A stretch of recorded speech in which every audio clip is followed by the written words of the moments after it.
Good day to our fellow listeners of ThreadTalk. Happy Tuesday. Welcome to episode 94. I'm the villain now. I feel like I'm the villain a lot. I don't mind You being do the like bad to guy. be. I don't mind it. Don't we have some merch that says... Nothing with the villain. No? But Oh, okay. sometimes it's okay to be the asshole. Oh, yeah. No, but... Oh, I'm not the bigger person. That's what the Yeah, merch says. no, that's not me. Thought it said something about villain. Yeah. But this- Thread Talk Podcast coming to you live from Kelowna, British still. Columbia. Oh, wait. Did we... Was No. last week's episode That was Kelowna? Nope, that was Patreon. Oh, we're in Kelowna, British Columbia. It is, guys, every week. It's just like, okay, we're here. It's Somewhere so new. beautiful. We're here. It's so beautiful, but like, here's really beautiful. We got a sticker to mark the occasion. Yes, Beautiful we did. Kelowna one here, right behind the little kitty cat.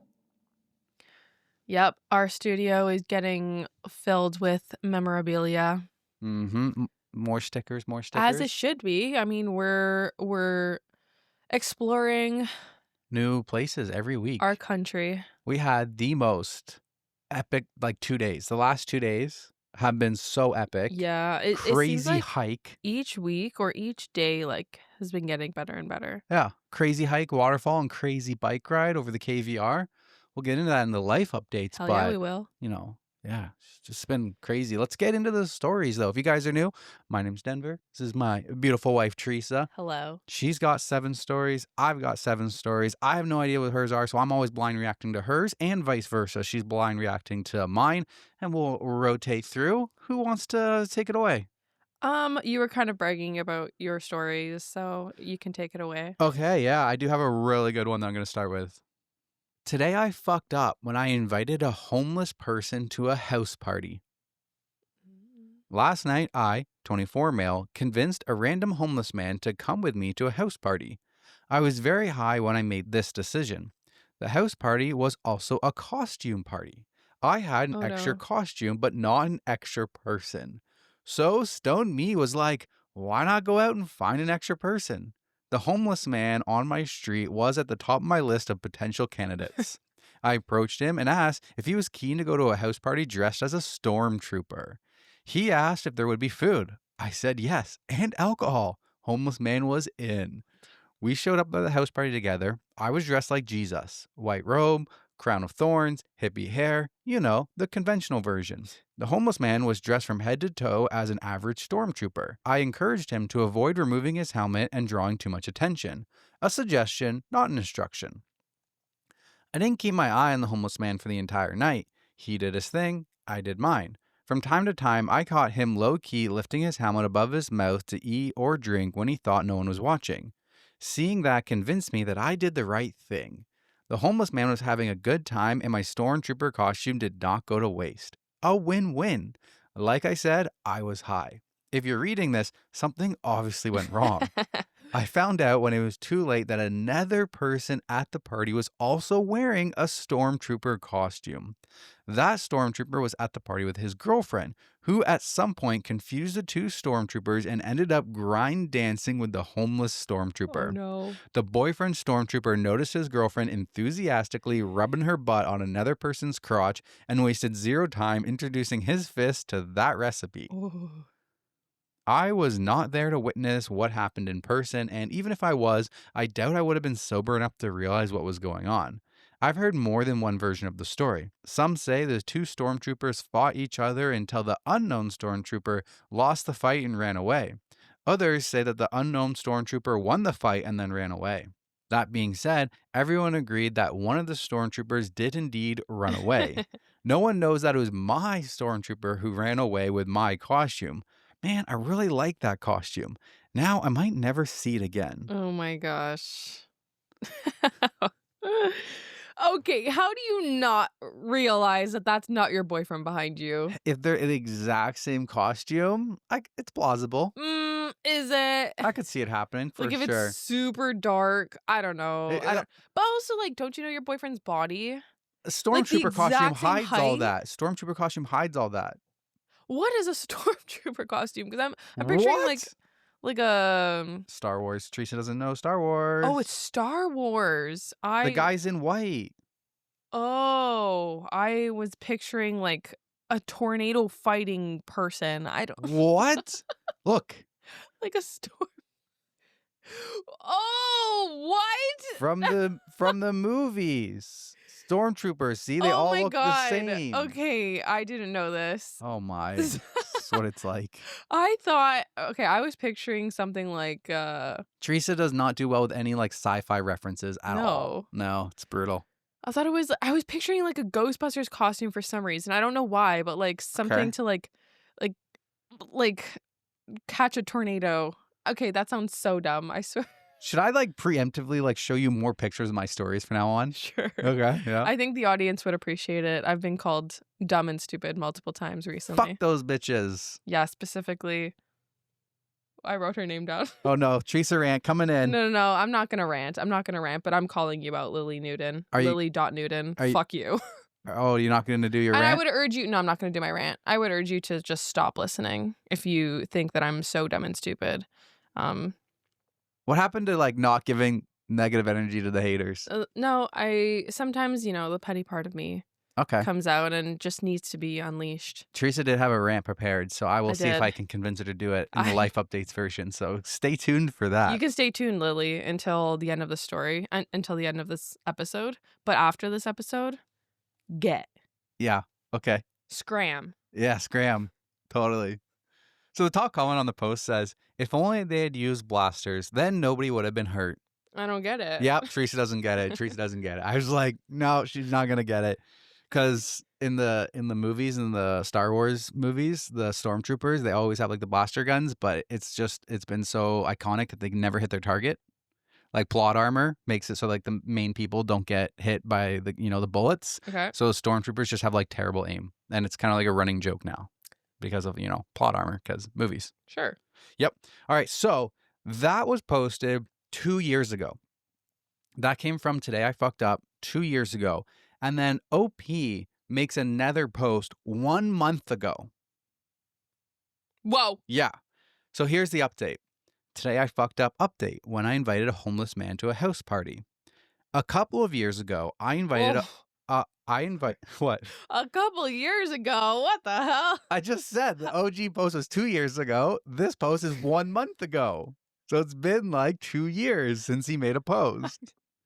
I'm not helping my case here, am I? No, you're not. Oh, are you okay? You're drifting today. I'm drifting. You need time to clock into work. I'm clocked. Let's go. Clock in. Punch the clock. A couple of years ago, I invited a homeless man to a house party. No idea why I did what I did, but since I had a decent amount of drugs in my system, I was like, the drugs made me do it. Because it was a house party where people were encouraged to wear costumes, I convinced the homeless man to wear my stormtrooper costume so that no one could see his face. I dressed up as Jesus. Fast forward to the homeless stormtrooper bumping and grinding with a random girl at the house party. The girl was under the impression that she was grinding with her boyfriend, who happened to be dressed as a stormtrooper too. Chaos erupted when the boyfriend appeared and apparently became physical with the homeless stormtrooper. I didn't see what happened, but based on eyewitness testimonies, the homeless stormtrooper fled the scene. I forgot to mention, or I wanted to talk about it a little bit in the main story, but like, what a great opportunity for the homeless man. Right. Like, he's like, bro, I hit the jackpot. Yeah. I'm getting invited to a house where there's free food and booze. Booze, girls. Why would he say no? Yeah, exactly. Why would he say no? All right, back to the update. I never thought I would see the homeless man or my stormtrooper costume again, but I did. Yesterday, Whoa. Years later, I was walking in the park, as one does, with a girl. We were on our second date.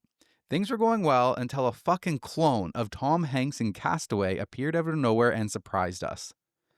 Do you understand the reference? No, I don't even know who Tom Hanks is. What? I don't even. Forrest Gump? I never watched that. You know who Tom Hanks is? Maybe if I've seen his face. Picture of Tom Hanks. What's he in? Forrest Gump. Besides Forrest Gump. There's like a Captain movie, and have I seen that? There's like lots of movies. There's lots of movies that he's in. I just don't really watch movies. I watch more TV shows. Okay, here we go. Forrest Gump, Castaway, The Green Mile, A Man Called Otto, The Terminal. That was a classic one. Saving Private Ryan, The Da Vinci Code. That was a great one. Never watched any of these. What? Toy Story, he does the voicing in Toy Story. Captain Phillips, that was a good one. He does the Never watched. voiceover in the Polar Express. Love that Oh, I movie. do love. He's the train captain. He's the captain of the Oh, train. okay. Catch Me If You Can with Mm, Leonardo da Vinci. no, I don't Oh wanna my watch that. God. Finch, you didn't watch that. I watched that. All the best movies. He's in them. He's a big deal. Okay, He's a big deal. got it. Okay, but Castaway was one of the movies where he ends up on an island alone. Oh, so he looks. Yeah, beard's overgrown. Yeah. He's a homeless man on an island, essentially. Got it. His home is the island. Okay. Back to the update story. Things were going well until a fucking clone of Tom Hanks in Castaway appeared out of nowhere and surprised us. I didn't know who the guy was or what he wanted until he pointed at himself and repeatedly said, "Star Wars, Star Wars, Star Wars, Star Wars." Enough time for me to finally be like, "No fucking way. It's the homeless stormtrooper." As soon as the homeless stormtrooper noticed my confusion turn into realization, he unexpectedly closed the gap between us and gave me a bro hug like we were buddies. It was awkward, but I allowed it because I kind of felt guilty for how things turned out the last time he saw me. I introduced my date to the homeless stormtrooper and explained to her how we knew each other. The homeless stormtrooper encouraged us to follow him to his tent so that we could see that he still had the stormtrooper costume. I pointed at the time and explained to the homeless stormtrooper that we were on our way to see the new Fantastic Four movie and we didn't want to be late. My date responded and said that we still have loads of time before the movie begins, which prompted the homeless stormtrooper to lead us to his tent.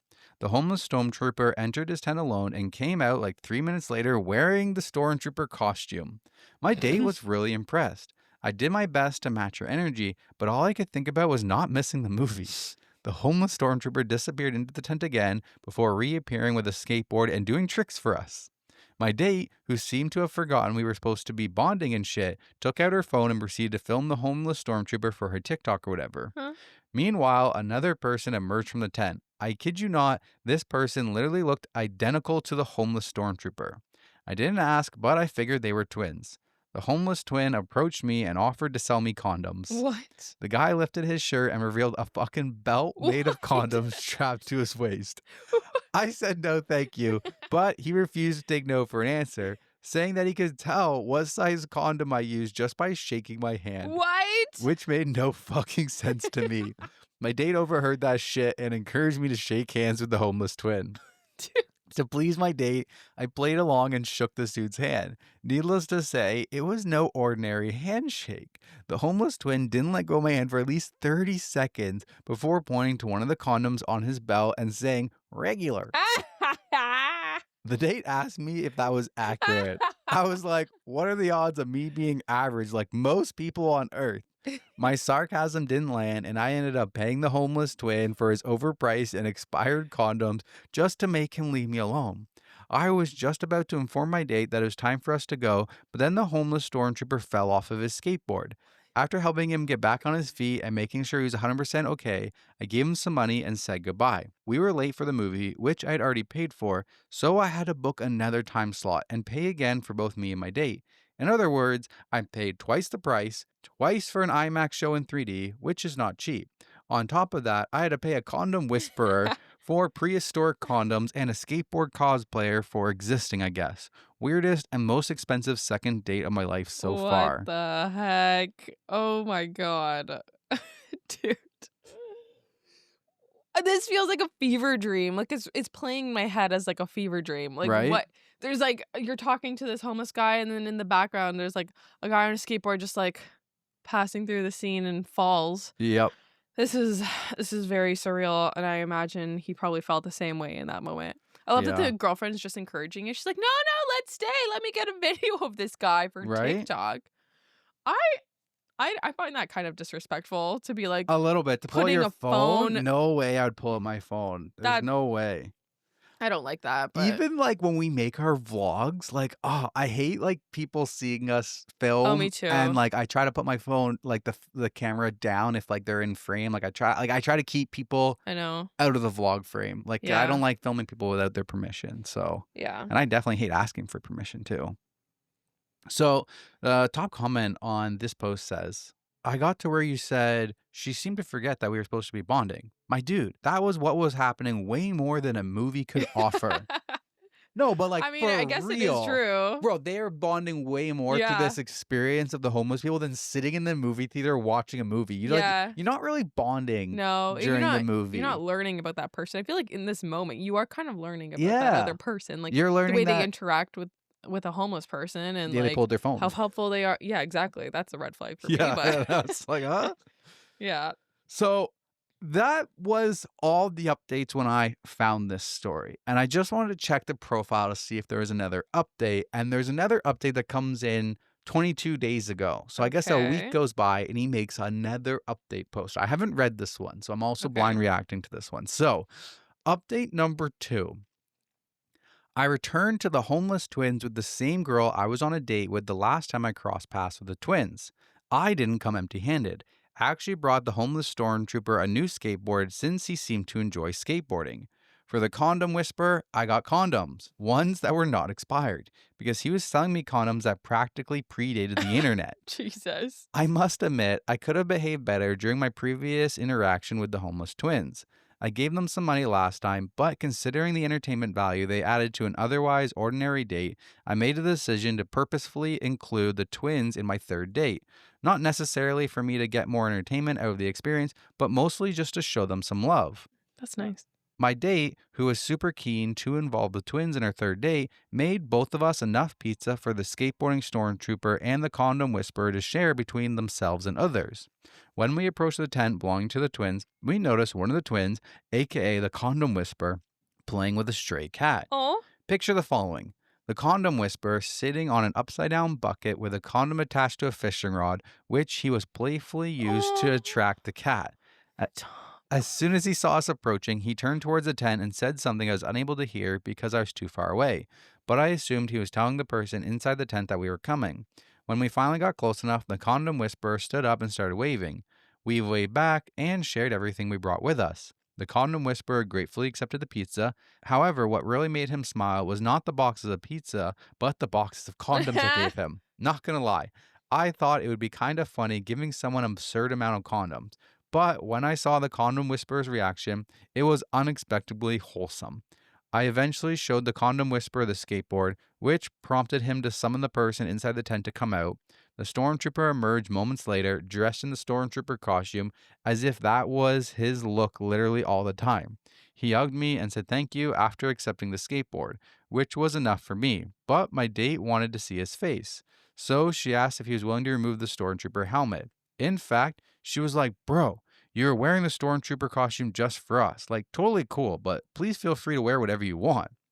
Shortly after the stormtrooper removed his helmet, the condom whisperer randomly waved his fishing rod in the stormtrooper's face, prompting the stray cat to suddenly leap onto the stormtrooper's shoulders, leaving the stormtrooper momentarily frozen in fear, but on the verge of freaking the fuck out, even though the cat was not a threat. The condom whisperer burst out laughing with a mouthful of pizza like he had accomplished his mission. I was forced to physically intervene by grabbing hold of the skateboard in the stormtrooper's hands and stopping him from trying to whack the cat with the weapon, while my date attempted to reach out and carefully grab the cat. But despite my date trying her best, the cat dodged her looming arms and leapt off the stormtrooper's shoulders. Gone. I let go of the stormtrooper's skateboard, thinking that peace had been restored, but then the stormtrooper, who now seemed pissed off, attempted to attack his twin with the skateboard, yet again forcing me to grab hold of the skateboard and stop the stormtrooper from using it as a weapon. It became clear to us in the heat of the moment that the condom whisperer was no longer laughing because most of the heat was coming from his mouth. None of us paid attention to the pizza he was eating until we noticed the sweat on his face, the watery eyes, and the running nose, not to mention the heavy breathing. The dude not only ate the spiciest pizza first, but he managed to shove a whole pizza slice covered in jalapenos into his mouth. The stormtrooper was dying of laughing when he saw his twin suffering. My date encouraged the condom whisperer to drink the water we included with the food before she looked at me like, say you're sorry. I said I was sorry for the spicy pizza because that was the one pizza I baked. For the record, I was planning to warn them before eating, but I got distracted by the chaos that erupted. My date and I eventually left after enough time had passed for us to feel confident that the twins were not going to kill each other. Okay, I'm concerned for the cat. Where is the cat? Cat's gone. Cat's gone. Oh, that's sad. Okay, but I was also thinking, why would you bring a spicy Okay, not like a Maybe minimal mild people, spice, but maybe this some is people like spice. yeah, but this is like a lot of spice, and you also Seems don't know like it, these are strangers. right? Like, why would you? Maybe They're he, homeless people. maybe he wanted to eat that one. Like, I feel like they're gonna eat it. Like, you know what I mean? They don't have a like. They get a lack of food, so they Yeah, will eat anything. But so why would you bring them a spicy pizza? Because if they can't handle spice, like they're gonna suffer through it right. because they Yeah, they need want the to eat it. food. Yeah, yeah. That's That's good thinking there. I didn't think of that. I don't know. Top comment on this post says, I appreciate this update so much, and the girl seems like a keeper. This was pure chaos, and I know there was speaking, but I pictured it in black and white with the Benny Hill theme song. Yeah, it's like picturing it's like a movie in my mind. Yeah, that was funny. That is funny. But I am curious to know how this fits in the am I the villain? No, I am the villain now. In what point is he the villain? in the beginning of the story, he gave the homeless man a stormtrooper costume and then Yes. brought him to a party Okay. where he then got in a fight. Okay. So I guess Is he not the villain for introducing this guy to the party? well, my stories are kind of like there's a person that's clearly the asshole, but OP gets like put the blame on the blame put on them because for some absurd reason. Like, I'm the villain now. That's kind of like how I took this theme. Well, once again, if you guys are regular ThreadTalk listeners, then you know that Teresa came up with the theme, and I'm just trying No, to catch you up. did. I did? Yes, you came up with this one. Isn't this a Taylor Swift 100,000,000%. theme? Isn't this a No. Taylor Swift one? How is this the Taylor Swift theme? Isn't like this one of her songs or something? I'm the villain now? No. Am I the villain now or something? No. I don't remember coming up with this one. Well, you did. I thought you did. Not I, sir. Well, then you misunderstood the assignment. Well, I guess so, but how else am I supposed to interpret I don't I'm know. the villain now? I don't know. I thought it was just where, like, you know, the OP's kind of the bad guy in this situation. Okay. Because he invited a homeless person, he gave the homeless person a costume, invited him to the party, and chaos erupted. He's to blame for all of it. I guess it can like kind He's of the fit. bad person in the story. I feel like I have better better suited stories for this theme. That scared me. I want to know what was the theme that? song was. Oh, this fits. I need this. Is this copyright free? I needed a song like this in the vlog. I want to show you the music that I came up with for the vlog, but I need the hard drive for it. I'll show you later. Okay. Currently working on travel vlog number 2 right now, so that'll be coming live soon. Yes, it will. All right. Me? Over to you. Am I the asshole for ruining my girlfriend's plans for when she goes into labor? So the original post was removed by moderators in AITAH. However, there is a post in advice. I believe it's the same one. So this one's titled differently. Girlfriend claimed I ruined everything for when she goes into labor. A bit of backstory. My girlfriend is pregnant and due in September. In May, I found out she had started using nicotine pouches during her pregnancy. She had quit a year before. She promised me she would stop immediately, but a month later I found more boxes, used pouches in her bags, and a receipt showing she had bought more right after promising to quit. We fought and she didn't take responsibility. She claimed her midwife told her it was better than her stressing during pregnancy, which a doctor friend confirmed is false. She said she will keep using them and would quit 5 weeks before the due date and tell me every time she took a pouch until then. During that period, she was taking at least 4 a day. She now claims she has quit 7 weeks before the due date, though I found some pouches afterwards. I decided to trust her again. On to the issue now. Yesterday, we visited the hospital to see delivery rooms. The 7th floor has nice rooms with a view. The 1st floor is more basic, but has better equipment for monitoring the baby. She wants the 7th floor. At a meeting with her midwife, I clarified whether anyone had said nicotine pouches were safe and wanted to ask about the risks associated with it. Since she had claimed to my girlfriend it was safe, I wanted her to calm my nerves. The midwife said she had never said that and seemed genuinely shocked. Then my girlfriend said it was actually the ultrasound technician who said that. The midwife said hospital guidelines require her to deliver on the 1st floor if she has been using the pouches, so the baby can be properly monitored. The more specialized equipment for monitoring babies that are at risk are on the 1st floor. I agree, the baby's safety must come first. After this, my girlfriend started crying and blamed me, saying I ruined her birth plans. Of course, I didn't know that hospital protocol says she needs to deliver on the first floor if this is the case, so it's not like I did it on purpose. Also, knowing what I know now, I'd also prefer to have the baby there if it's safer for it. Anyways, my girlfriend is mad at me because I ruined her plans for delivering the baby. Am I the asshole? Not a fucking chance. This is messed up. So, nicotine pouches should not be used during pregnancy. There is no safe level of nicotine exposure for a developing fetus, and all types of nicotine products, including nicotine pouches, can lead to serious health problems for both the mother and the baby, such as increased risk of preterm delivery, low birth weight, and sudden infant death syndrome, SIDS. Health organizations strongly advise total abstinence from all nicotine during the pregnancy to protect the fetus's development, especially the brain. Yeah. Yeah.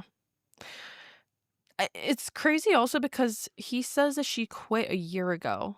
Why would she start up I again don't during think she did pregnancy? quit. I Yeah. don't think she did. I think she just hit it. Yeah. Yeah, I think so too. I think this is probably like Or, sorry, but maybe like the stress of pregnancy got to her if she had quit. maybe. I feel like this can be like a common misconception, like nicotine packs are okay because you're not smoking, but it's still obviously a nicotine intake. Nicotine, yeah, is still an intake and is Yeah, still an addiction and it's still not good for your body. exactly. Like, isn't what makes smoking in like so bad is the added chemicals and the nicotine that they Mhm. add to the Mhm. cigarettes to make it addicting? Exactly. Because there's people who like smoke like natural tobacco, like Mhm. they make their own cigarettes and like of natural tobacco, and that's not as bad Yeah. as the chemical induced cigarettes that are manufactured for you to be addicted. Mhm. Yeah. I I I've never smoked ever, like I've never tried a cigarette before, but I would imagine it's probably hard to like become pregnant after being addicted for nicotine for like so many years. Yeah, because it's a stress reliever. And you just have to like go cold turkey. Like you can't wean yourself off. Like you have to just stop. Like Yeah, that Google yeah. article is saying. Like you can't like there's no amount of intake. Like you just can't do it at all. So I imagine and I sympathize for those who probably like have this addiction because addictions are hard obviously and like to go like cold turkey for like 9 months must be hard. It's Um hard for sure. Yeah, but I do think like I don't know, it has to be like a mind over matter thing. Like you have to be strong for your baby. This is yeah. not something that is like you can even question. I don't know. Like I feel like maybe you could have just like she could have told her husband about this and like this issue that she's having and maybe there could have been other ways that she can like relieve Stress. her Maybe he could have stress. gave her more massages. Yeah, like I don't know, anything. Like maybe like distractions. Like if she's saying like babe, I really am craving a cigarette right now, like maybe they could have come up with something Yeah. to relieve that. I don't know. If they had communicated and talked Exactly. about it and like went through other options and Exactly. for like, okay, what's stressing you out? Why do you feel like you need this? What can we do to rectify? What can Yeah. we do to like ease stress on you? Like, what can we do for this, for X, Y, and Z? I'm sure there's other people also like who have gone through this. Like there has to be. So I don't know, probably other resources, like maybe talking to your doctor about it too, instead of like lying Yeah, about it. it's tough, but I don't think that's any excuse I to agree. not figure out a solution, Yeah. especially when you're going to bring another life into the world and potentially could cause issues for that baby. Like, I Hmm. just, it's not, I don't know, fair, I guess. Yeah. All of that to say, I think up until this point though, um she she's not proving us that she is a good person because she is still prioritizing her own comfort and benefits Yeah. above the baby. She's She's not, like, I don't want the first floor. I want the one with the nice view and comfort. yeah, Okay, exactly. dude, you put your baby in harm's way because of your addiction. Exactly. And now you still don't want to do anything to help that baby. A lot of red That's flags so going off messed here up. in the long term of this Yeah. relationship. Yeah. So OP posts some clarifications and an update. Actually before that, I'm gonna say the top comment. To be honest, she won't notice her surroundings at all once the contractions kick in. First floor, floor 7, supermarket, car park. It won't matter to her at all. And yeah, I guess that's not really the issue here, though. Like, I feel like in my head, OP has more issues here. Yeah. Like, this is such a red flag. That person, that mother of your children, will never put the children above her own needs. And that's terrible. And then she also lied about Yeah, she's who lying. said what. Like, Yeah. oh, it was an actual mistake. No, I think that was a lie. Yeah. Okay. The update says a lot of people are mentioning nicotine patches, but what my girlfriend was using were nicotine pouches. It's a tobacco product popular in Scandinavia. Small pouches placed between the lip and gum that deliver very high doses of nicotine. They're addictive and not meant for someone who never smoked. Oh my God. So they're not even like nicotine patches that you put on your arm to help you Get over the addiction. stop smoking and Yeah. getting over the addiction. It's a different kind Interesting. of a thing. It's like doing something instead of smoking, like a small pouch that you place between the lip and gums that deliver high doses of nicotine. That's crazy. Not meant for someone who's never smoked. That's crazy. That means it's like a high dosage. It's not meant to like wean you off of smoking. It's its own thing. Here's the situation. She's been ignoring my texts and still hasn't come home. She's angry with me. I went to where she is staying now and managed to have a short convo with her before she slammed the door in front of my face. She said things like, quote, "I know what I did was not great," referring to her using pouches. "The baby is fine. I already quit," which she can't actually know. She used them for at least 5 to 6 months during the pregnancy. Quote, "You took today's midwife meeting hostage and villainized me." But all I did was ask a single question after the midwife asked if I had any. I said, quote, "My girlfriend told me a midwife/doctor once said it was fine for her to keep using pouches. Is that actually ethical to tell a pregnant woman?" The midwife today said it sounded like bullshit, and she doubted anyone at the hospital would encourage nicotine pouch use in pregnancy. Agreed. The truth is, I do feel like my girlfriend is acting like a villain here. As harsh as that sounds, she's harming our baby and dismissing the risks while also lying to me. Some people suggested I track down the midwife/doctor who supposedly told her pouches were fine. I asked my girlfriend for her name, but she says she doesn't remember. I then asked her to check her text or calendar for the appointment info, since the hospital always sends SMS reminders.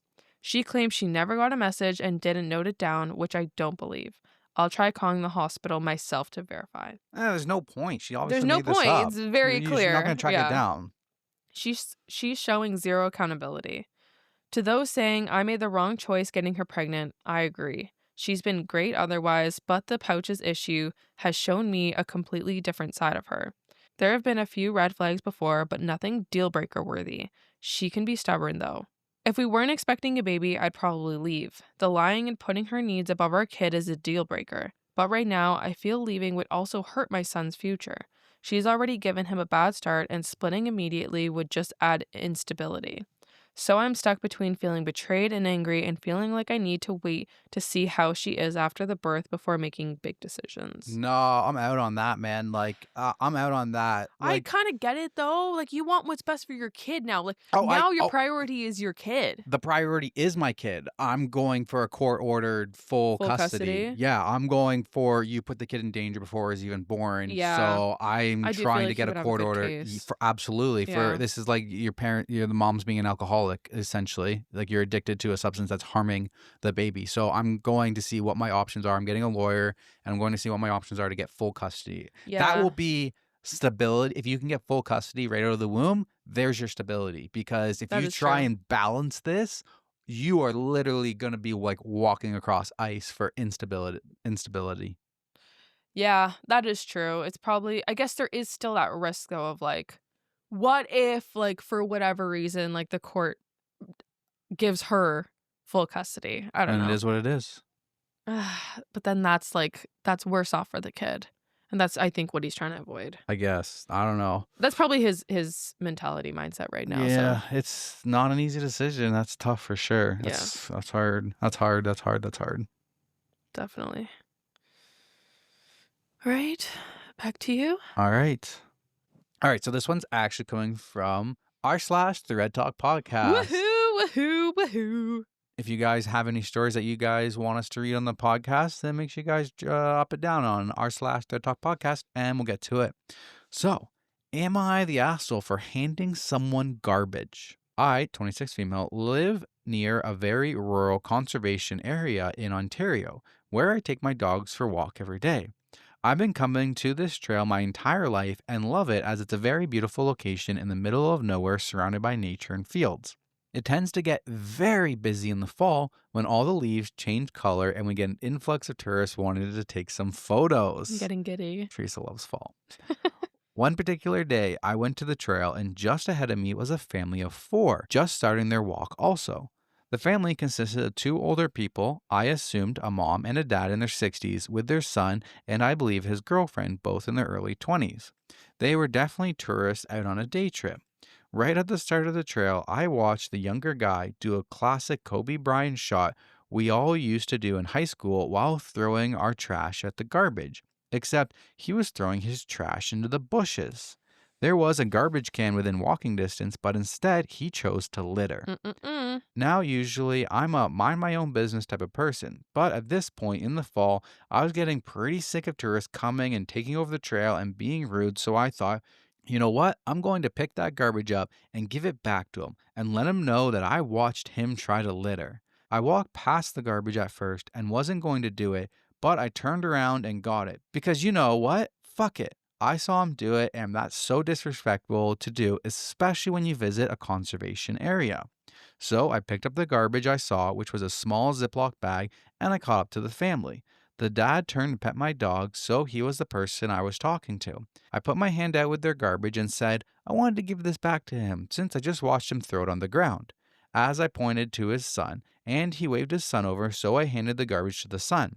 I said, "This is yours. I just watched you throw it," and I kept on walking, eventually getting far up the trail past them as they turned off to another side trail. Now, it's about 30 minutes later, and I'm getting towards the end of my trail. Feeling pretty good about myself for calling someone out for littering and doing a good deed for my conservation area. It's very out of character for me to ever do that. Today just felt like the right day to do it. But all of a sudden, I hear footsteps running up behind me, and as I turn around, I see that it's the guy that I handed the garbage to running towards me. He says, excuse me. So I turn around, and here's how the conversation goes. Him. Why did you give this to me? Me. Because I watched you throw it into the bushes when there was a garbage can right beside you and we are literally in a conservation area? Him. I didn't do that. Me. Yes, you did. I watched you. You even did this, and I mocked the way that he throws it in the garbage. Him. I wasn't throwing garbage. I threw an apple, and he tries to hand me back the garbage. Now I'm rethinking everything. Do I stick to my guns, or do I let him make me second guess myself and take Oh, this garbage back? Me. I nervously laugh. So you didn't throw the garbage? Him. No, it was an apple. no. Me. No, you threw the garbage and I watched you. And then I walk away. Him. This is bullshit. He also walks away. Now, here's where I'm pretty sure I'm the asshole.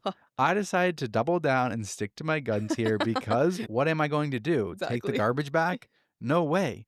But I'm also piecing it together. There's no way he did a Kobe shot throwing a plastic bag. And there was a tree with apples that had fallen off of it from where I found the garbage. And lastly, the conservation area was hosting a field trip near the start of the trail where the kids were eating lunch, and it could have very well been a plastic bag from a kid's lunch. I was so close to not grabbing the garbage and saying anything, but I was so confident that I was in the right. Maybe this guy did try to gaslight me by not taking the garbage bag, and I did the right thing by sticking to my guns, but I'm pretty sure he was beyond confused on why I gave him that garbage and accused him of littering and was fuming about it for 30 minutes of that walk and had to confront me about it before it was over because he did indeed just throw an apple. No. Oh my God. I would be thinking about this for all my nights to come. Oh my God. I would be sitting in bed laying.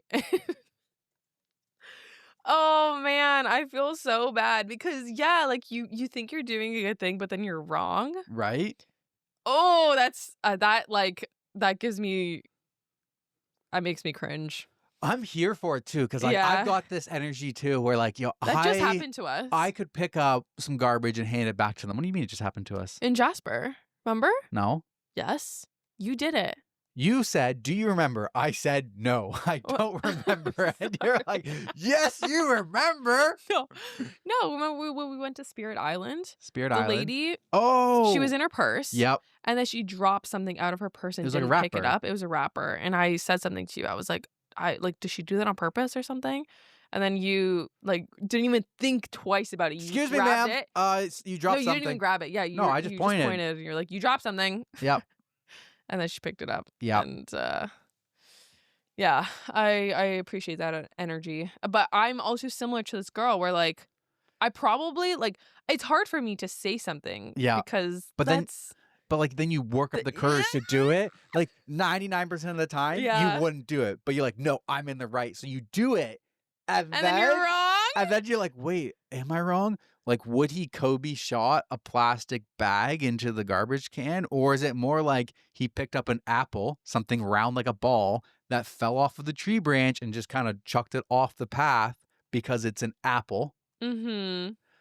I was grown up not to litter. Like my parents were like, you don't throw trash out. You keep it in the car until you get to a garbage can and you throw it out. Except for organic items, banana peels, apple cores, orange peels, stuff from fruits and vegetables that are the core. We're allowed to throw it out the window into the ditch as we were driving by. Mhm. Obviously, don't throw the banana peel into a nice like park with the grass and stuff. But you're going down the road and it's just the ditch. My parents, I grew up like I threw out apple cores and the banana peels. Do you guys do that? Because those are like, they kind of get stinky in your car. Like I'm genuinely curious because like personally, like they're biodegradable. They break down. They're gonna go off into where nobody ever goes. Like I feel like there's nothing wrong with that. Yeah, I don't really know the answer to that. We grew up like just throwing everything out. Like my mom would always take a banana into the car and keep it until we got home and we were able to throw it out. So I get what you're saying. It is biodegradable, obviously, but I don't know what the right answer is, what the ethical thing to do. Yeah, like is it no big deal? Is it a big deal? I remember being in the passenger seat and I got told to lean back because the passenger window came down and the banana peel got whipped past my face and out the window or the apple core or whatever. Yeah. Into the ditch, into the farm country. Yeah, I don't know. I guess it also depends like where you are because like if you're throwing it like onto a street, no. So it was like, okay, like say you're going down a side street and it's nice cut grass on the sidewalk and it's people's front Someone's yard. lawn, yeah. It was a no. It was like you're on a back road, it's the ditch, it's the woods, it's whatever. Okay, that's acceptable. If you're throwing it out and it's gonna land on pavement because it's such a big, you're in the fast lane, that's a no-no. It's only if it's going into essentially the ditch was that it's appropriate for me. Okay. But yeah, I just keep rethinking about this where like she worked up that confidence to be like, hey, buddy, this is yours. Don't you dare litter in front of me.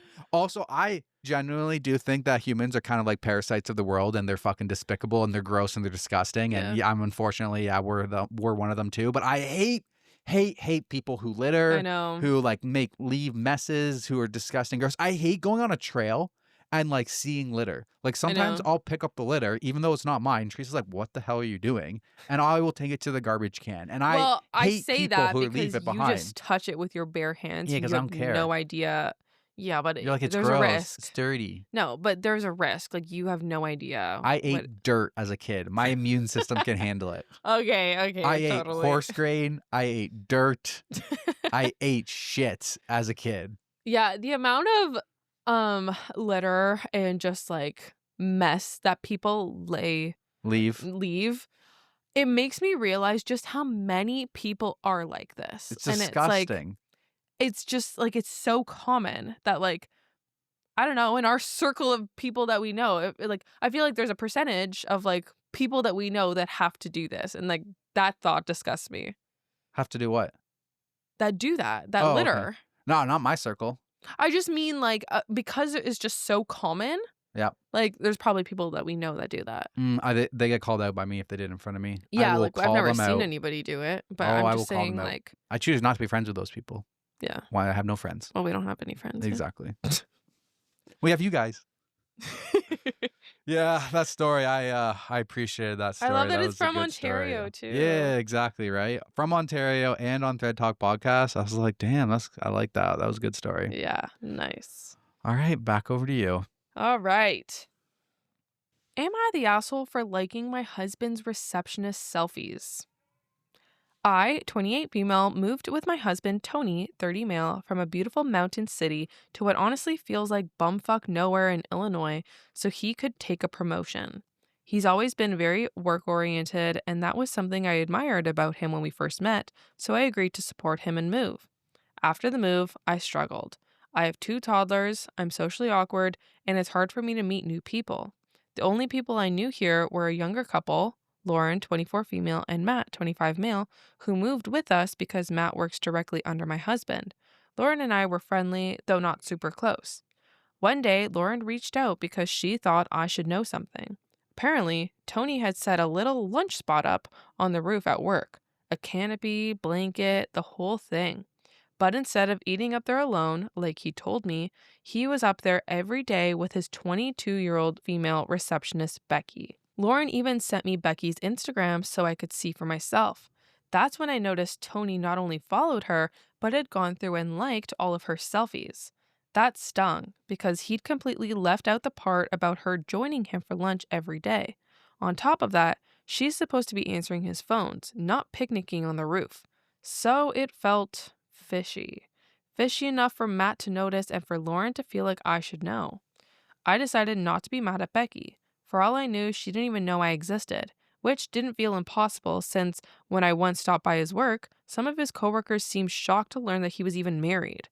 So I came up with an idea. If Tony is liking all of her selfies, then I'd go through and like the same exact posts. No comments, no follow request, nothing else. Just the same likes. My thinking was that she'd notice, click on my profile, and realize Tony had a wife and children. That way, if anything shitty was going on, she'd know I was aware. If it was innocent, maybe she'd think I was weird for checking her out. Either way, I knew she would tell Tony. Well, Tony blew up at me. He called saying I could cost him his job with drama. He insisted nothing inappropriate was happening and that I was overreacting. But to me, it felt backward. Actually, sleeping with your receptionist would be what loses you your job, not your wife liking a couple of Instagram posts. Now he says I'm being dramatic, invasive, and unprofessional, and that I embarrassed him. But from my perspective, he lied by omission, downplayed his daily lunches with Becky, and made it seem like he was up there alone. So Reddit, am I the asshole for liking his receptionist's Instagram selfies? Social media is a free place. If you don't want random people It's a free country! It's a free place. It's the internet is free. It's a free place. If you don't want people liking your pictures, random people you don't know liking your pictures, then your account should be private. If your account is open, then I can like away. I'll do whatever the hell I want. It's an open place. Yep. Liking And is not harassment. you're not going to get fired for drama. No. That's Sus. because your wife liked a public profile Instagram picture. That's not grounds for termination, not even in the slightest. So good luck proving that one to me, buddy. Yeah. You're just mad that you got caught and now your alleged mistress is confused and Yeah, bro. now you're embarrassed. She's mad at you and you're now upset. Yeah. Yeah, that's fuck you, buddy. Fuck you, piece of shit. Fuck you, you fucking fuck. Top comment just says, not overreacting, it's a bad sign. It is a bad sign. It's super sketchy. Yes. Yeah. There are a couple updates in the same post. I just heard from Lauren and she has the deets from Matt on what happened after I did the liking. Apparently, Becky didn't see her Instagram until her lunch break while up on the roof with Tony. I don't know what her reaction to Tony was while on the roof, but she came back down acting pissy. She asked Matt, "Did you know Tony has a wife?" Oh, there it is. To which Matt was honest about it because he didn't know there was a lie he was supposed to be keeping. He let her know that yes, Tony is happily, married and with 2 kids. She did not like that answer. I assume she and Tony talked more after that, and it couldn't have been good if Tony came home concerned about losing his job. Yeah, you're going to lose your job trying to sleep with your receptionist when you're married. She did not know, and the wife did the brilliant thing. Now time to file. Yeah. Deuces. That was smart of her. Very smart. Imagine she's like, they're like, I don't know. I just envisioned them like sitting like on their legs and knees, kind of like sitting up, but like laying down on a blanket. You know what I mean? Like where you're on your Oh, knees, okay. kind of like Yeah. sitting on your heels, Yeah. and they're just like flirting and stuff like that, cheersing a glass of wine. And then she looks at her phone and she's like, "Wait." Because like you get spammed. You notice the person who likes 15 in a row. Mhm. You notice Mhm. that person. And you're like, wait, what's this profile? Who's this person? Why she like so many times? You click on it. Then there's pictures of Tony there with his kids. She's like, Perfect timing too. What you're is this? married? I thought we'd been flirting. Yep. Crazy. Okay, there's another update. It's been 3 days since my last update. Sorry for the delay. Things have been busy. In that time, a lot has happened. I'm back home in North Carolina now.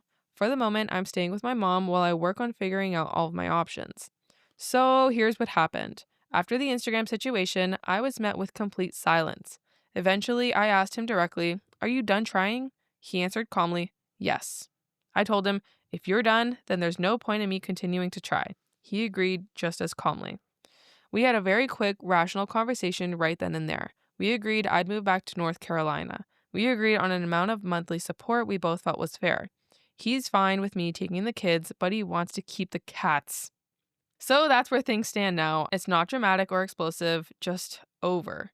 Thank you to everyone who commented before. Seriously, reading your replies when I was sitting there getting the silent treatment helped me feel less alone. Even just knowing strangers on the internet thought I wasn't crazy or overreacting gave me the push I needed. It made a bigger difference than you could possibly realize. Also, shout out to my toddlers and dog for surviving the 14-hour drive. 0 stars, would not recommend, but at least we made it. Ooh, that's rough. Holy! Man, he's just like silent treatment. I wonder like how distance their marriage was before she found out about Right? that. If Like, he's just he's just like, numb? "Are you done trying?" And he's just like, "Yes." And he's just like no communication, no anything. It's like Nothing. Just like sad. a big black gaping hole in your heart. Like, Yeah. that is so crazy to me. I don't understand that reaction because he was obviously already mentally checked out. Yeah, he was mentally done and gone. So at that point, why cheat? Like, why do this? I don't get it. I really don't. Just break it off with the person. Go through that divorce. Like, Right? it's harder. Why can't you It's harder to communicate? sneak around. Just say your feelings. Yeah. That's fucked. I don't get it. I really don't. He doesn't want the kids. He wants the cats. The cats. Like, This guy. You don't deserve the cats. I understand wanting the cats. No, you but don't that's not the deserve crazy the part. cats. Like, you don't want your own kids. No visitation. Like, you don't deserve the cats. Wow. I wouldn't give him that. No. Be like, no, I'm fighting you. We Taking can it go to court all. if we want. Be like, oh, okay. Yeah. No, you can keep the cats. And then I load up in the van with the cats. Sayonara, sucker. I'll take everything. I'll take the frickin' toothpaste from the bathroom while I'm gone. Yeah. Crazy. All right. Back to to you. me. Am I the asshole for wanting to end a 6-year relationship because I'm sick of smelling my fiance? I, a 35 female, have been with my fiance, 47 male, for 6 years. And for most of that time, I've been dealing with a constant barrage of bodily functions. I get that everyone farts and poops, and in a long-term relationship, you get more comfortable with each other. But this is beyond that.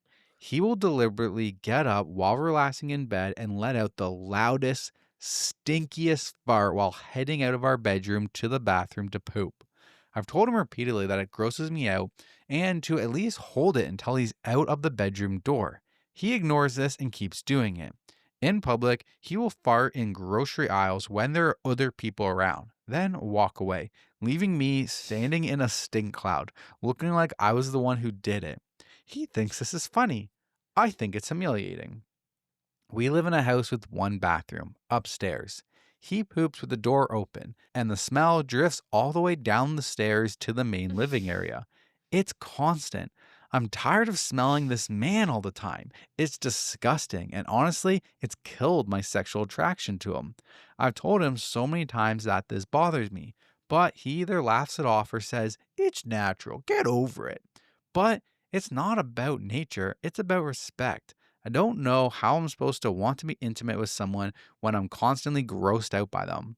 I'm at the point where I'm thinking of ending the relationship because I feel unheard, disrespected, and honestly, repulsed. My friends are split. Some say I'm overreacting and everyone farts. Others say he's being gross and childish. So, am I the asshole for wanting to break up over this? I'm actually kind of torn on this one a little bit. Like, I honestly think it comes down to like how you were raised. Like, Yeah.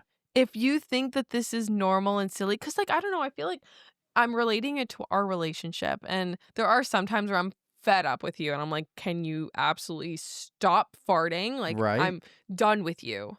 And sometimes it's like it's funny, silly, like Yeah. I don't know, I don't know, I don't know like if you remember, but at the beginning of our relationship, I never farted or burped around you. okay, well that's in the past. Oh, okay.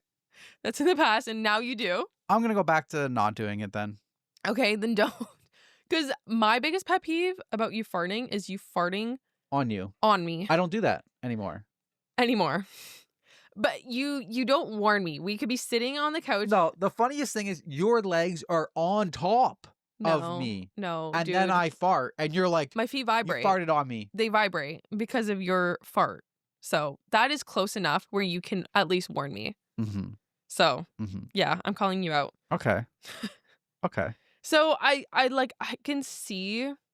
could see him being like, babe, it's natural, like it's fun, like I don't know, it's like kind of like a silly thing, but like, because he's not farting on you, like he's farting around you, which is normal, Yeah. I guess. Like I don't know. And the thing in the grocery store, like I feel like that's kind of like a non-issue. Like I feel like you care too much about like what other people think, which I do too. No, you don't. Like, if I accidentally fart in a grocery store, you hate it. Imagine I was doing it on purpose when other people are around. Is he doing it on purpose? That's what she says. He does it on purpose and then leaves her to like she did it. He'll do it on purpose Oh. in people. Well, you just listen. Well, You do it once in a while, it's fine. But when there's a habit of it, it becomes gross. like to set you up like that, that's rude. To be like, haha, I farted and like I'm gonna walk away now and blame it on you. yeah, Like I think that's rude. But like if he has to fart and he just happens to walk away, like just kind of being like ignorant about it. I feel like there's clearly a pattern of him doing it, and I think she's just getting tired of his smell. Yeah. Well, I'm not gonna say you're the asshole because I think you are definitely entitled to your feelings. He can't and- even close the door in the bathroom. Yeah, that's not okay. No. That's not okay. That's disrespectful. Yeah. That is disrespectful because I would just like to know how these conversations are going, because obviously the way she's telling us is like she's fed up. Yep. And him, he's like, it seems like when she brings this up, he's kind of like laughing it off. Like, babe, it's just like, it's natural. It's funny. He's like laughing. But like, I would imagine if she's genuinely pissed off and like expressing that, he would take it more seriously. Right? You'd think so. I would Then think. he doesn't. But if he's not, like, then I feel like there's deeper issues than farting. I don't know. Yeah. So no, you're definitely entitled to feel your feelings, and if this is divorce worthy for you, fucking leave his ass. Like you don't really need other people's opinions about this. This is like you are at your breaking point. You can't handle it. You shouldn't just stay for the sake of staying because your friends are telling you that you're overreacting. Like no, like this is obviously bothering you to the point where you're coming on Reddit, you're asking for advice. Just leave. It's time to go. Time to go. I feel like there's other issues because I was checking out the profile and she makes a comment on a subreddit of narcissistic spouses and says, last year, we argued on Christmas Eve and he decided I needed to be punished. Oh. He packed up all my presents and took them back to the mall, sending me photos from each store as if to torture me. He came home afterwards, told me he was done with me, and spent hours berating me, calling me useless and the worst partner. He's done. Teresa's done. Yeah, you're done. I mean, you buy all the presents for Christmas and then you get in a fight and you just go back to the store and return them and send pictures. Like, that's fucked. When you get to this point of petty in your relationship, like there's no coming back from that. Like you cannot ever reach this point. There's no ever coming back. No, like there's no going past this. You need to cut this off because like it's just gonna keep getting worse. Like Yeah. yes, like obviously like there are like the little voices in your head that like when you are so upset and angry, you want to do petty stuff like that. But you cannot let yourself get to that point in a relationship, because I just feel like you're past that point of return. Yeah. It's not worth salvaging at that point, because then you're both just going to start being petty. Yep. Agreed. Can't put the toothpaste back in the bottle. Nope, you can't. All right. Me? Back to you. Rubicon. That's what I was thinking about. What? Words to describe the point of no return is Rubicon. I've never heard of that word. An act or decision that has profound, irreversible consequences derived from Julius Caesar's historical crossing. Interesting. Nice. It's also event horizon, turning point, climax, 0 hour, crunch time, threshold. Yep. Nice. Am I the asshole for not defending our relationship more? I, 44 female, live in a small town, population about 2,000. I've been dating my boyfriend, 52 male, for 8 years. We were at a holiday party in December with probably 200 guests. Someone asked when we were planning to get married. Boyfriend said never. People continued to press the subject, so I said that neither of us wanted to get married currently, but if it changed, we'd be sure to let them know. So boyfriend said, quote, "If you ever change your mind about marriage, don't bother talking to me about it. Just move on and find a man who wants to marry you." Everyone was staring. I cried. We went home. He brought it up a couple of times since then, but it's not really something I see a point in discussing. He's made it clear from day one that he doesn't want to get married. I don't want it either. I wouldn't have said what he did in public, but it's the truth. The way he said it embarrassed me, and it hurt my feelings that he was so flippant about breaking up and going our separate ways after 8 years of being in love. But again, it's nothing I didn't know from private conversations. Every Tuesday, we have dinner with friends at this Mexican restaurant. So last night at dinner, a guy that I know socially from living in the same small town walked up and said that he knew I was exclusively dating boyfriend, but he just wanted to say that I should call him if I ever decided I wanted a serious relationship. Then he looked at boyfriend and said, "Nothing personal, man. I know we go way back." They are about the same age and hung out in high school in their early 20s. But if she ever decides she wants more than casual dating, it would be over between you two anyways. After we got home, boyfriend was upset with me for not making it clear that we have more than a casual relationship. I told him that I wasn't the one who made our relationship status unclear, and that if he felt something was unclear or misunderstood, he could have set things straight himself. Oof. Man. Bro, the balls on that guy. Yeah. Holy, the fucking cojones. Holy man. Just walks up and he's like, "Hey, nothing personal, man, but if you ever want to be in a serious relationship, hit me up." I feel like it's a little bit different because they're old. 44, they're 44, yeah. and 52. Like, okay, I can kind of understand the never getting married thing. We're not like 20, 30s, in that Maybe early phase. they were married before. Exactly. And they don't want to go through that again. Yeah. So like, yeah. Like, yeah, is what he said like brash or like just kind of rude in public, like unnecessary? Did he kind of freak out? Who cares what he said? Yeah. Oh, sorry. When he first said it when the the boyfriend the first boyfriend. said it. If you ever change your mind about marriage, don't bother talking to me about it. Just move on and find a man who wants to marry you. I feel like That's so rude. it is so rude, but I think it's only being said because of their age. Like, if this was 24 Yeah, but you don't say that in and front of other 32 people. No, you don't. But if this was like 24 versus 32, I feel like it's different. I feel like they've probably been through it, and I feel it doesn't really matter in my Yeah. mind. Like, no, you're still being so rude and you're airing your dirty laundry out in front of other people at a party. yeah, it is Like, why rude. would You could you- have said something else. Like, how about, "Oh, we've both talked about it and we agreed that there's no need for us to get married." And they did. How about saying that? They did. And she kind of ended the conversation like, "Oh, if anything changes, we'll let you know. We'll be sure to let you know." Exactly. He could have just ended it there. Like, that was a good, like, it's like when people like really like hunker down on like, "Oh, when are you having kids? When are you having kids? When are you having kids?" And you just need to shut them up. Like, "Okay, if we do, like, you'll know." That would be like me saying, like, you saying that and me being like, "Oh, if you ever want to have kids, we're going to have to get a divorce. Oh, I see what you're saying. So if they're saying it and you were just like, yeah, we'll let you know if we ever change our mind. I'm like, And then, well, if you ever change your mind about yeah, wanting to have kids, don't bother talking to me about it. Just go on and find a man who'll fucking put a that's baby in you. exactly what happened. So Out of like, why? Why are you screaming, bro? Why are you exactly, yelling at the room? exactly. Like, let's calm down. There was no need for that comment at all. Like, Yeah.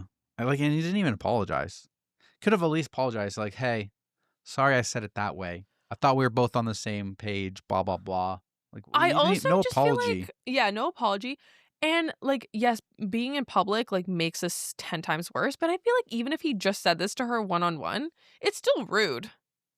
Yeah. It's still very rude. It's so rude. Don't even bother talking to me about it. Just move on. Like, you're being Oh, immature. so you can't even talk about your feelings? There's no communication here that we don't talk? It's not something that we This do? 8 years literally means nothing to you. All right, well, Joe Schmo that came up and said if I ever want a serious relationship, I should hit him up. I think I'll hit him up. I don't need to marry him. I just want to communicate with Joe Schmo. Exactly. With the fucking big cojones. Comes up in public and is just like, yo, I love that. you ever want something serious, you hit me up. I'm here. Yeah. Top comment actually says, LMFAO, the balls on that guy are genuinely impressive. I mean, are you interested? I kind of think you should be. LOL, your boyfriend is temporary. This seems as good as jumping off point as any. Eesh. I didn't even read that comment, but like 8 years is still a long time. Like, I don't know. Like, should have made that decision. I feel like after like 8 years, like you would have made your decision whether or not it's a casual or serious thing. Like, it's a serious thing at that point. I know, but I just feel like that is still kind of irrelevant. It's like, okay, all of that is fine and they are on the same page. It's just how you go about like respecting your partner in public and just the way you talk to them. Like, I mean, she should be considering it for sure. I agree. Yeah, no, for sure. I mean, he's kind of an asshole. OP replied, he's good looking, successful, smart, funny, never married, no kids, was a bit of a womanizer when he was younger, but he's made it pretty clear in the past few years that he's looking to settle down and get married. Checks a lot of boxes if a girl was looking to get married. I'm just not. Boo. I mean, even if you're not looking to get married, like, I still think there's a lot of reasons to not continue dating X person or your Agreed. person. Agreed. So there's an update that comes 1 month later. After posting, I did a lot of reflection on our relationship. One day, I just packed what I had at his house and brought it all to my house while he was working. Nice. When he came home, I told him that I had moved my things out and I wasn't going to be around anymore. I gave him his house key.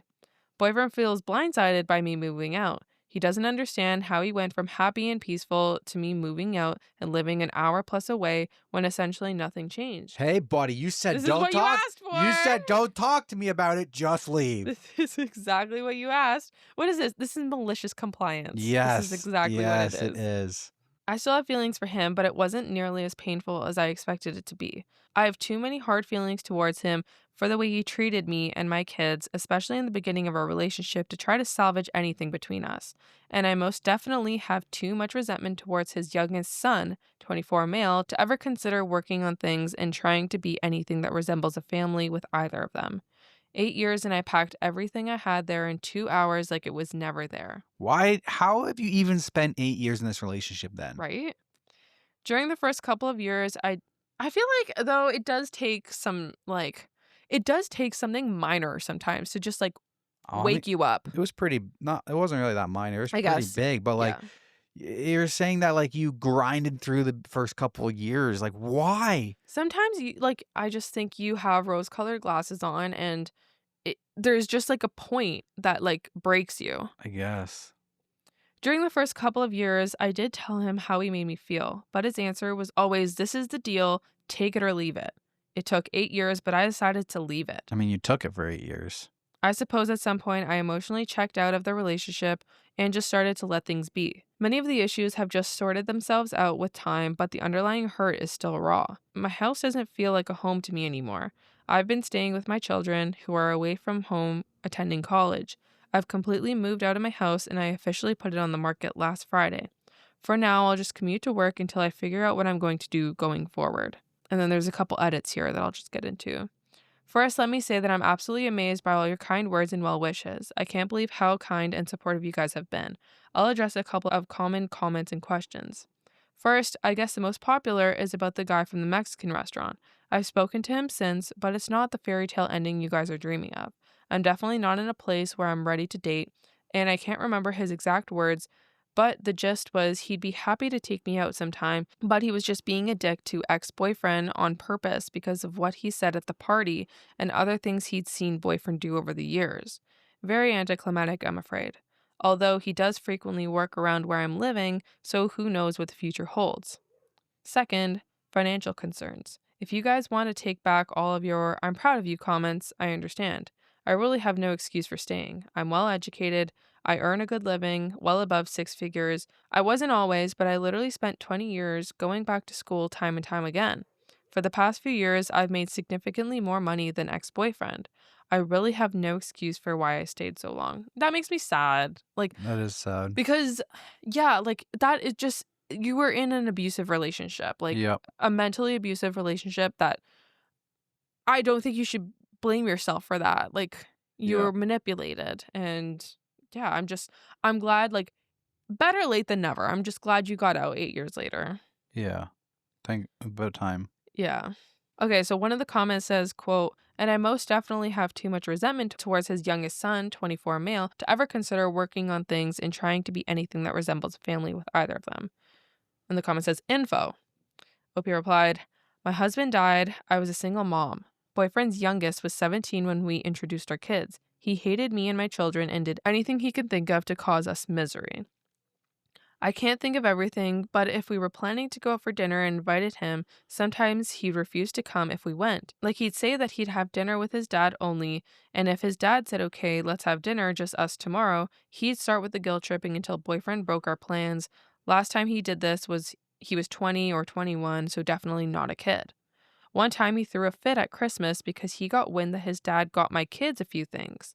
I had bought stuff for him and his older brothers as well. He was 19. Boyfriend returned the stuff he got my kids and told me to do the same. Said from then on we'll only buy for our own kids. For his 21st birthday, he had a party at a restaurant on a day I got off late. He told them one less person than needed when he made the reservation, so when I arrived there was no place for me to sit. We went on a vacation that I paid for and invited him on, and he threw a fit because his dad was paying attention to everyone and insisted that he was leaving if boyfriend didn't leave the Airbnb I rented and rent him their own hotel room and not see us until the end of the trip, which boyfriend did. We didn't see each other until we got home. Thank goodness my son had driven his car because my daughter and I had ridden with boyfriend. The fuck? He would randomly call and tell his dad he wanted to hang out at his house for a bit, but wanted me and my kids to leave. Boyfriend told us to go out for dinner or something, and he texted when we could come back. I'm ashamed to say I did once before I put my foot down and told my boyfriend if we left, we wouldn't be coming back. Probably a dozen or more times after that, he still called and tried and threatened to never speak to boyfriend again. Probably more stuff, but you get the idea. Toxic. How? Holy, and the boyfriend just went along with it. I can understand trying to make a blended family work and stuff like that, but this just seems like too much effort to try to hold something together that is just not really happening. I don't know. Is it my lack of wanting to put up with lack of willing to put up with bullshit that I'm just everything Cut it needs to out. be really easy for me to happen, and if it's not easy and it's not flowing well, I'm not willing to deal with it. Is that a good trait or a bad trait? I don't know. It could be good and bad, honestly. I don't know. Yeah. I don't know. Oh, that's rough. Yeah. That one's rough. All right. Over to me. Yes. This one's coming from our / relationship advice. I decided to get my own room on vacation and my friend is upset. How do I let her know I'm uncomfortable sharing a room? My 24 female friend, Andrea, is having a birthday trip. She always wanted us to go to Monaco and she's excited. Now, one of her friends is not as financially as stable as us. It's going to be 4 of us. Her fiance Kyle, and her friend Courtney, 25 female. Courtney is in medical school and doesn't have a lot of money, and Andrea asked if I would share a room with her to split the cost. Obviously, Andrea is sharing a room with her fiance. He's helping cover her part of the flight and splitting the cost of the hotel room will help her be able to come. I originally agreed. Recently, I found out Courtney is a lesbian, and I don't feel comfortable. Now, mind you, I have a boyfriend too. My friend is angry at me and accused me of being homophobic, which is the last thing that I am. She said, if you're not going to do anything, why can't you share a room? But that's not the point. I wouldn't share a room with a guy, knowing even though I wouldn't cheat on my boyfriend. I vented to my boyfriend Caleb about it, and he took a middle ground. He said he doesn't see anything wrong with me sharing a room, but says they can't force me if I'm uncomfortable. Now, I asked him if it was a guy, would it be different, and he admitted it's different because I am a straight woman. So he knows he has nothing to worry about, but he would share a room with a gay man, but not a woman. I told him I wouldn't feel comfortable with him doing that, and he laughed and said, never mind then, but joked that it's not like you have to worry about my sleeping with a dude. But he said he respects my boundaries and they should too. How do we get them to respect it without acting so negatively? Mm. Okay. Sure, like you can, you're paying for this trip. You can set your own boundaries, but I do think like the reason being because she's a lesbian is it is being homophobic. That is actually the definition of being homophobic, actually, because you're discriminating. Yeah, it's a interesting dilemma though. But how would you feel if it was a guy and she's like, no, I don't want to share a room with the guy? I think that's different. But is that not assuming that the guy's gonna make a move on you? No, I think that's different because you are attracted to men. Okay. I think that's different. Okay. And it's like the boyfriend said, like, would you have a problem with him rooming with a gay guy? She said yes. I also don't see a problem with that at all. Like, if you were to room with a gay guy, I couldn't give less of a shit. Right. If you were to room with a girl, Yep. fuck no. Fuck no. Fuck no. Fuck no. But, like, would you have a problem with me doing this? I don't know. It's what I don't know. Rooming with a lesbian? Yeah. No. Oh. I wouldn't have a problem. So what do you mean you don't know? Why'd you say you don't know? I don't know. I was being put on the spot. I wasn't sure which way. What I wasn't like, you were like, problem with me doing this. I was like, problem with something like a guy, sleeping with a girl. I'm so No, confused. problem with me rooming with a lesbian. No. No, right? Like, I don't know. I do feel like you are entitled to your own boundaries and you have every right to be like, I don't want to room with this person. But I think like you are being homophobic. Right? Is it being homophobic? I am like, I literally have no idea what is right here. So one of the comments, Maybe I'm wrong. one of the, Maybe I'm way out of touch here. I don't know either. One of the comments says, pretty bold of you to assume that she's attracted to you just because she's a lesbian. Yeah. Or she might find you ugly. Exactly. Another comment says, let's follow your post, OP, in your own words. Andrea asked if you would share a room with her to split the costs. I originally agreed. Recently, I found out Courtney is a lesbian and I don't feel comfortable. My friend is angry at me and accused me of being homophobic, which is the last thing I am. I wouldn't share a room with the guy, knowing even though I wouldn't cheat on my boyfriend. You agreed to share a room until you found out Courtney is a lesbian. So you are A, homophobic and afraid you'll catch lesbianism from her. B, narcissistic and think that Courtney will be unable to keep her lesbian hands off of you, just like a straight guy couldn't apparently, just because you're so hot. C, both A and B, check. I'm going with C. See, okay, I'm glad I'm in the majority here because I was starting to doubt myself. But no, this is exactly how I feel. Like you are both homophobic and narcissistic. Right? Yeah. But again, like it's your money, like you have free will. You can do what you want. Like, but are you asking you're asking how do we get them to respect it without reacting so negatively? You can't. I don't think you can. You can't. When you're being homophobic, like you have to expect negativity. Like Also, you can't be sorry, go ahead. they're not sleeping in the same bed. They're just sharing a hotel room that's 2 queens. Yeah. It's not like she's going to be cuddling you. I know. You're just sharing a room. I know. Yeah. Another comment says, What makes you so weird and unreasonable is the fact that you don't want to share a room. That's fine. And if you had brought it up right away and said, quote, I want to have my own room because having my own space while traveling is really important to me, I would be on your side. In that case, if Courtney couldn't afford to come and Andrea, her better friend, it sounds like, really wanted her there, Andrea could have invited Courtney to share with her and her fiance. Courtney's inability to pay for her own room isn't inherently your problem, but the fact that you withdrew your offer to let her share with you only because you found out that she's a lesbian, that undercuts your entire argument and turns you into a gross, bigoted jerk. Yes. Quote, my friend is angry at me and accused me of being homophobic, which is the last thing that I am. Lies. There is no reason to refuse to share a room with another woman who happens to be gay that isn't based on homophobia. Courtney doesn't want to sleep with you. She just wants to go on vacation. Exactly. I would have to say that if I was going on vacation and they asked me to split the hotel room to queen-size beds with another guy, and I said yes, and then I found out he was gay, wouldn't change my opinion. Exactly. Nothing would change. Exactly. Be like, you're over there. I'm over here. It's a hotel room with 2 queens. Yes. Okay. Like, being gay doesn't mean they're gonna, like, try to come on to you and, like... This angers me.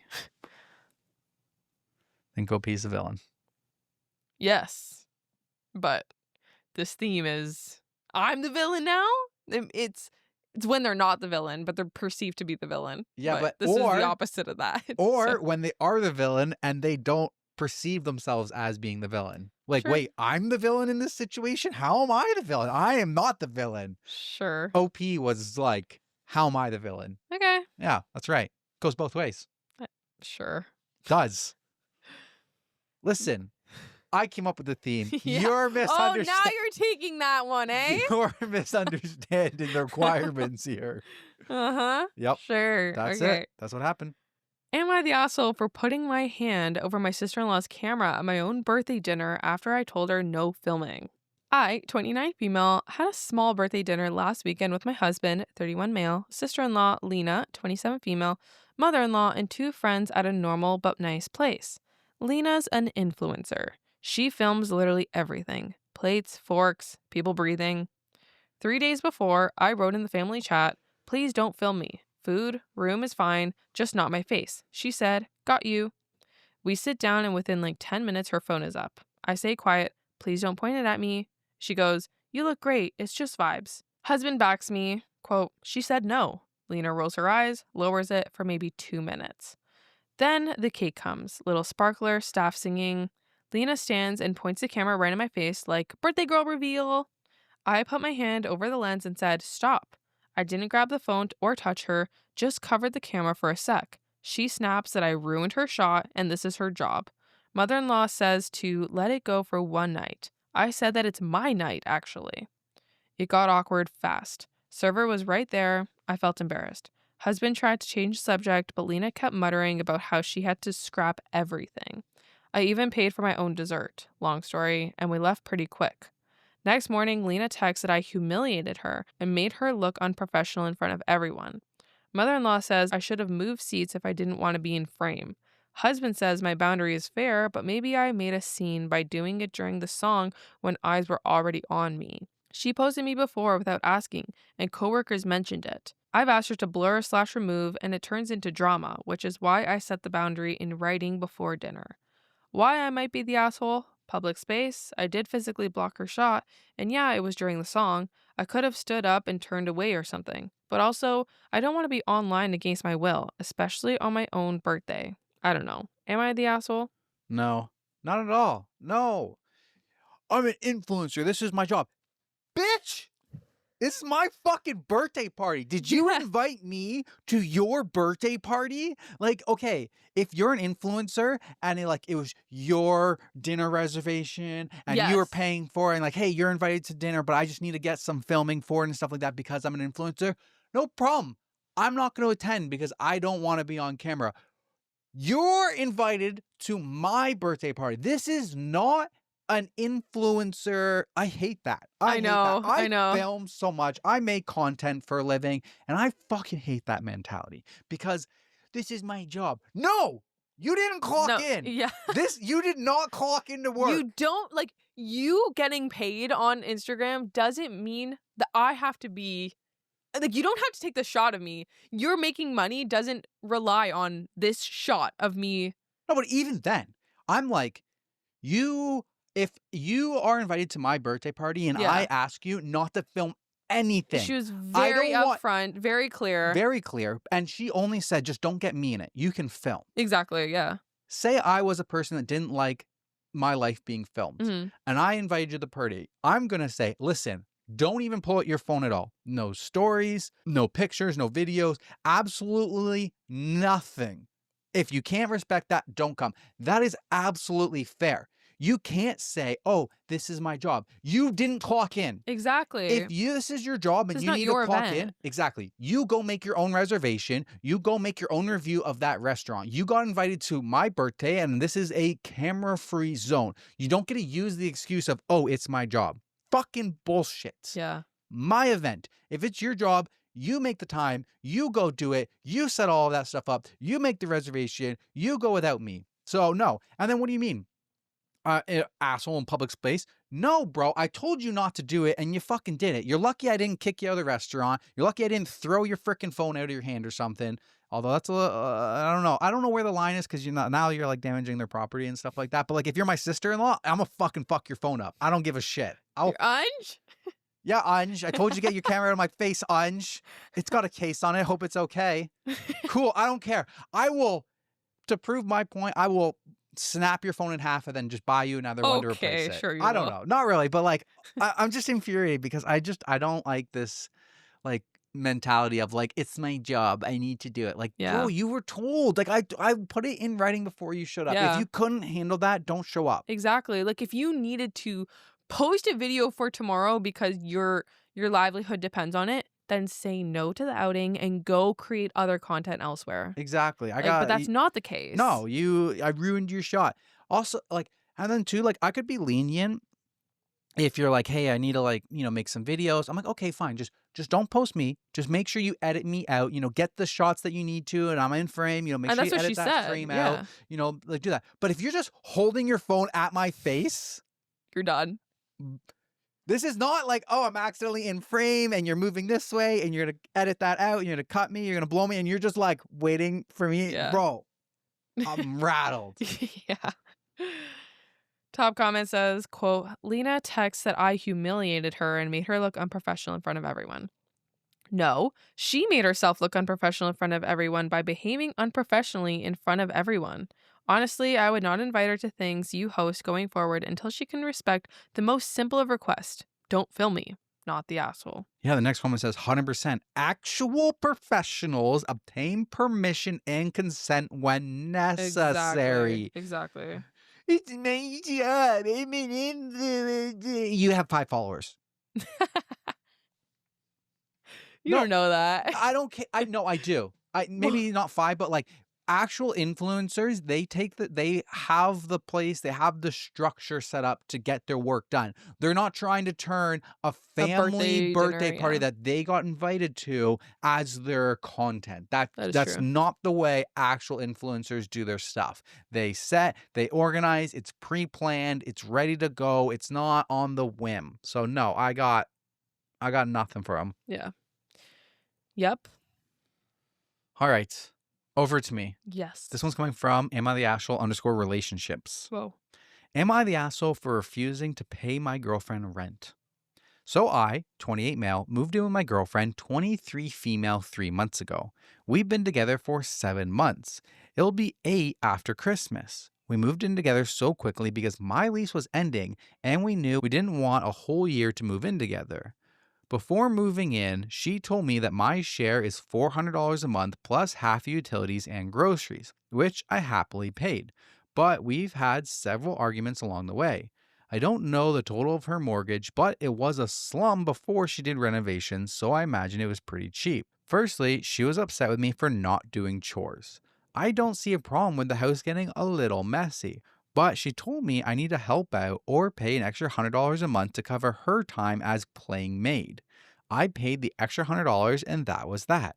Though I thought it was ridiculous that she expects the place to be clean all the time and I could have put that money to use in many better ways. It's not like I'm a slob, but she doesn't like dishes left in the sink. She expects them to be done immediately, washed, or put in the dishwasher. She wants things cleaned as they happen so it feels like there's no relaxing. Then I wanted to get a dog. My girlfriend already has a dog of her own, one of a small breed. He's 14 or so and not very playful or energetic, just a boring guy. I found a puppy that I fell in love with, and she was a pure breed English Mastiff and gorgeous. I told my girlfriend, and she flat out said no, that she didn't want another dog in the house bothering hers, and she definitely didn't want a puppy to ruin her newly remodeled home. I thought a nice compromise would be a cat, and she claimed that she's allergic, but she's never mentioned any allergies before, so yet there's another thing that I get no say in. It's not like her dog is going to be around much longer. We could just keep the puppy separate from him until then. I'm sure after the dog passes, she would find another excuse to not let me get a dog. Finally, I found out that she owns the house. I had been under the impression that she was renting, but she is instead paying a mortgage. I discovered this when I was checking the mail and found a reminder from her bank. When I confronted her, she claimed that she thought I knew because we were together when she was remodeling. I told her it was ridiculous for me to pay her rent when it's her house, and this led to a long and heated argument. I asked to be put on the title since I was helping her pay for it, and she snickered and told me no. I told her I wouldn't be paying anymore. She asked if I wanted help packing or if I could handle it myself. I asked her what she meant, and she said that I can help pay or I can find somewhere else to live. I asked if our relationship was over, and she said we could continue to pursue it without living together. Naturally, I flipped out because if we can't live together, then we have no future together. She doesn't seem to care in the slightest and told me she expects me out by the end of the week. She's locked me out of our bedroom, so I'm stuck on the couch. She sits boxes and bags with my belongings in the hall every so often. When I called my mom, she told me that I was being ridiculous and a brat, but I feel like that might be because she doesn't want me to move back home as the lease I had on my apartment ended when I moved in with my girlfriend. So I think I need some outside perspective. As of now, our relationship has ended and my belongings are outside while I'm staying in a motel, but I'm open to trying to recover our relationship. I've edited to add some clarification and elaboration to show that I'm not a POS. We might not be compatible, or maybe we're both a problem. I don't know. Am I the asshole? I'm gonna say yes. I don't know how the rest of this is gonna go, but the reasons that he gave were like, I feel like he thinks like he's paying a landlord, and because he's paying, he should be entitled to be a slob, get a dog, and whatever he wants. I Yeah. feel like that's his mentality. Like, Yeah. because he's paying, he should be allowed this stuff. But no, you're paying this is $400 too. yeah. Money, like the amount doesn't really matter. It's just that, like, no, you're in a relationship. Like, this is a partnership now, and you both have to agree on this stuff. Like, the rent payment is kind of irrelevant at this point. It's like Literally. you're moved in together. Yeah. You are a partnership. Like, you don't get to make decisions by yourself. You don't get to decide you want a dog by yourself. No. Especially when your girlfriend already has a dog. We can just keep the dog separate until hers passes away. What Dude, kind of mentality is that? That's messed up. The part where also too, he's like, she wants me to clean up. She doesn't want me to leave dishes in the sink. Wow, what a big ass. Oh my god. But then where she says that he can pay an extra $100 a month to cover her time for playing maid. No way. Yeah. No way. I'm like, oh, if you pay me more, I'll clean up. If you pay me, I'll do the cleaning up more. Well, it sounds like they're kind of both toxic because she's like looking at it as like a transactional relationship as well. Seems like it. Because that is weird to me too. That was like, weird. No, you don't just get to pay your way out of that. Yeah, like, and then I'm going to do more work. I'm not going to be your maid. Yeah. Like if you wanted to say, oh, if you pay for a cleaning person to come in to clean up yourself, sure. But not like pay me to be the cleaning person. Like, that was odd. That is weird. So honestly, I just feel like you're both kind of weird. I don't know. You're definitely not compatible. But good thing you found out early on. I love the part where he's like, I told her that I wouldn't be paying anymore, and she asked if I wanted help packing or if I could handle it myself. I actually love that. I love that. Boss move. Yeah. She's like, okay, Yeah. when are you leaving? So, top comment says, you're the asshole. Why would she put you on the title after such a short time? Did you pay for any of the down payment? Nope. And $400 a month is dirt cheap. You won't find a place to rent for that. So I don't know why you're complaining. Why should she let you live there rent free? Exactly. Someone comments says, definitely. Just because she owns a house and paying a mortgage doesn't mean that you get to live there for free. It's not paid for. Your mama's right. Stop acting like a brat. Yeah. I don't understand why you would think that. So what? She gets to pay all of the mortgage and then you get to do nothing for Yeah. living there? Like you're going to be I paying. think his mindset is, well, she's already paying this, Yeah, so I can just bum off of her. exactly. I'm not That's being not put how on it the works, title. buddy.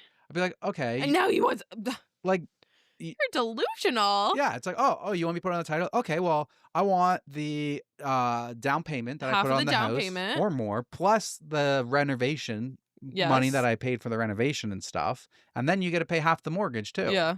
So not just $400 a month. And then someone comments and says, to help OP gain some clarity, you do not co-own the house with her because of A, you did not fill out the loan application. B, you did not get vetted to see if your income/credit history qualified you for a mortgage. C, you were never approved for the mortgage.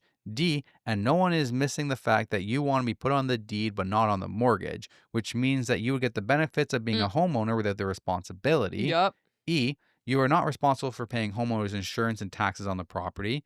F, you were there when she did renovations on the property. I'm guessing you didn't pay anything towards the renovations of the house that you want to own.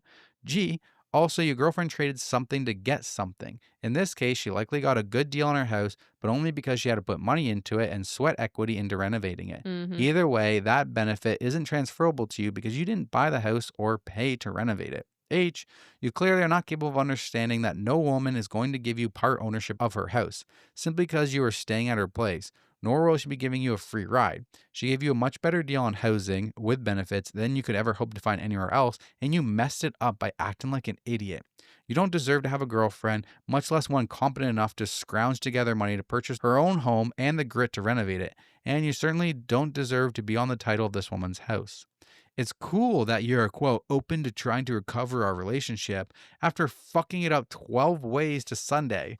Unfortunately, you've shown your girlfriend your true colors. She'd have to be a fool to take you back. And to be honest, she doesn't sound like a fool. Forgot to add, you're the asshole. Because of course you are. I love that. That was so well put. Yeah, Yep. Everything they said. that's it. Right, me? Back to you. Okay. I think he was the villain. Yes. He was a straight up villain. You're not even understanding your own themes, bro. Like, You're a theme. you're all over the place. You're a theme. Sure. You're not understanding the theme. Dad sent me, 15 female, to boarding school at a young age. Now he's upset that I don't like to spend more time with his family during the summers, threatening not to send me back to school this fall. I want to go back. Trigger warning for talks of suicide.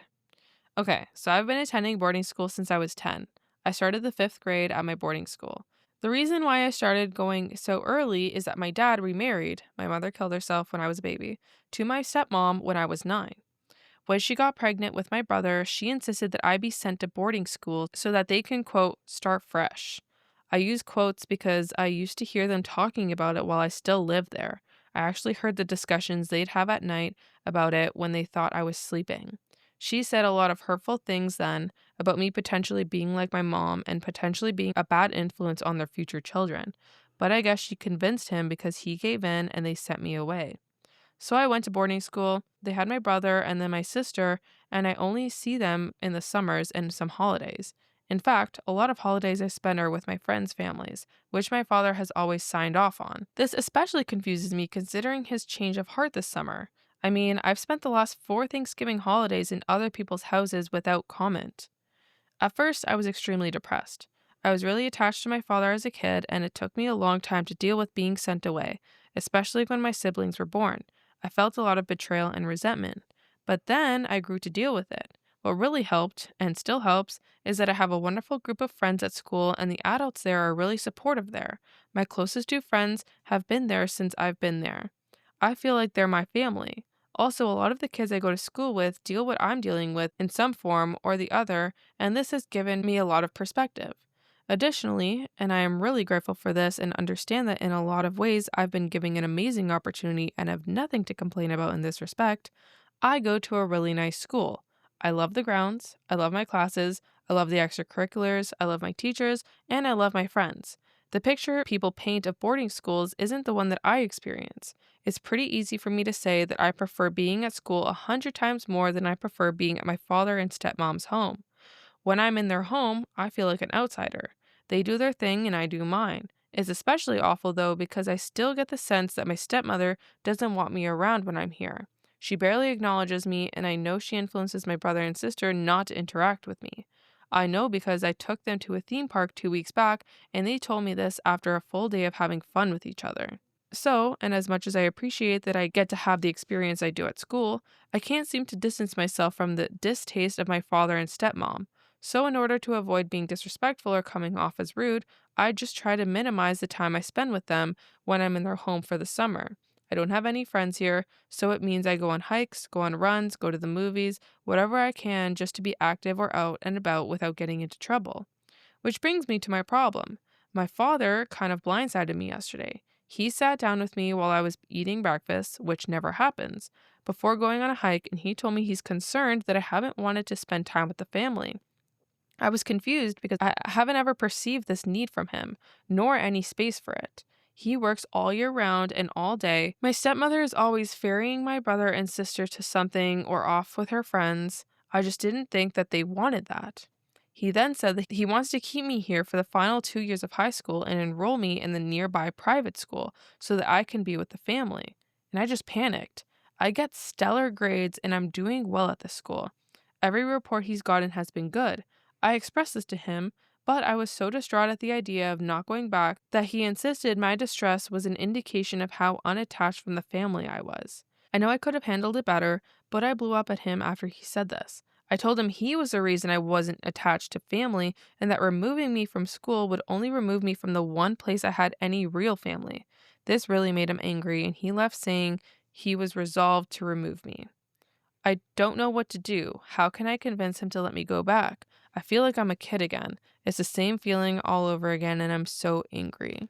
Oh my God, that's tough. You are a kid still, though. Like, you're 15. Like, you are still a kid. Like, I guess you're a teenager, not a kid. But, like, I don't know. In my eyes, you're still a kid. This is heartbreaking. It's so funny to me that he sent her there as kind of like a punishment. Of just, not really punishment, but like so it wasn't for her benefit. No, it was for his It was for new his wife's benefit. Yeah. And now she actually likes it there. Yep. You weren't supposed to. And now you're taking it away from her? Yeah. You're so cruel. You are the most terrible dad on planet Earth. Literally. First of all, even listening to your new wife about sending her off to have a fresh start is beyond messed up. So messed up. I could not imagine going through this, like, up and down, like, I could... Yeah, it's traumatizing. I'm just happy that she actually had, like, a good boarding school experience and wasn't like what you see in the movies. Yeah. And she's actually like, I get good grades, the extracurriculars are good, like, I have family with my friends and stuff. Yeah. Top comment says, I suspect that once your stepmother learns what your father has said, that she will convince him to change his mind. Oh my God, brilliant. Just let the stepmom take over sending you back. Yeah. So there's an update that was posted in the same post on the same day. I've been silent since the first few responses because I wanted to process all the suggestions coming my way. First, thank you so much for your concern and kindness. It really helped me sit down and think more calmly about the situation. Second, I decided to write an email to my father, in which I apologized for my outburst, expressed my understanding that we should develop a better relationship, and my want for one as well. I don't know if I really want this, to be honest, but based on feedback, it seems smart to include this. And my belief that pulling me out of my school would not result in this goal. I offered alternatives like FaceTiming regularly and more consistent visits during the holidays like Thanksgiving. I also suggested that maybe we should do something together during this holiday so that we could talk and catch up. We used to hike a lot together when I was a kid, and I suggested that we go on one together, like this weekend. I also explained that I feel I've been a responsible and productive student at the boarding school, pointing out that I am head at the diversity club, have provided peer tutoring each year since 8th grade, and have maintained a good GPA, and that disrupting my schooling might be counterproductive. I explained that my outburst was due to these details rather than me not wanting to be closer with him. I closed out saying that I know he wants what's best for me. I hope this is true, and I'll choose to believe it, and I want to work with him to make that happen. So now I'm waiting for his reply. I'm pretty anxious because I honestly don't know how he'll reply. I'm taking advice given to me here, though, and trying to make plans in my mind for any response. I haven't told any of my friends yet because I know they'll tell their parents, who may contact him, and I can't be sure how he'll react to that. If he refuses after my email, maybe I'll try to have an adult intervene. I'm still thinking it through. Anyways, thank you again. It's nice to know there are nice people all over. That's brutal. That's it's That's a good tough. I approach, mean, it's a though. very good approach. I mean, it's just brutal. She has to resort to like Yeah, an email. an email, right? All right, update number 2. He responded, OP, when we spoke, I told you I had made my decision. That stance has not changed, and I am disappointed that you have chosen to ignore my words. Do not forget that you were still a child under my care, despite what you may feel. One day you will see the wisdom in this and be thankful. I am currently on my way out on business and will be back Saturday. Until I return and am able to speak in person, I do not want to hear or read another word about this issue. Fuck this dad. And that's the end of it. I want to contact my headmaster and dorm parent. I have good relationships with them, but now I really feel if they contact him, that will be the end of it. I think I fucked this up.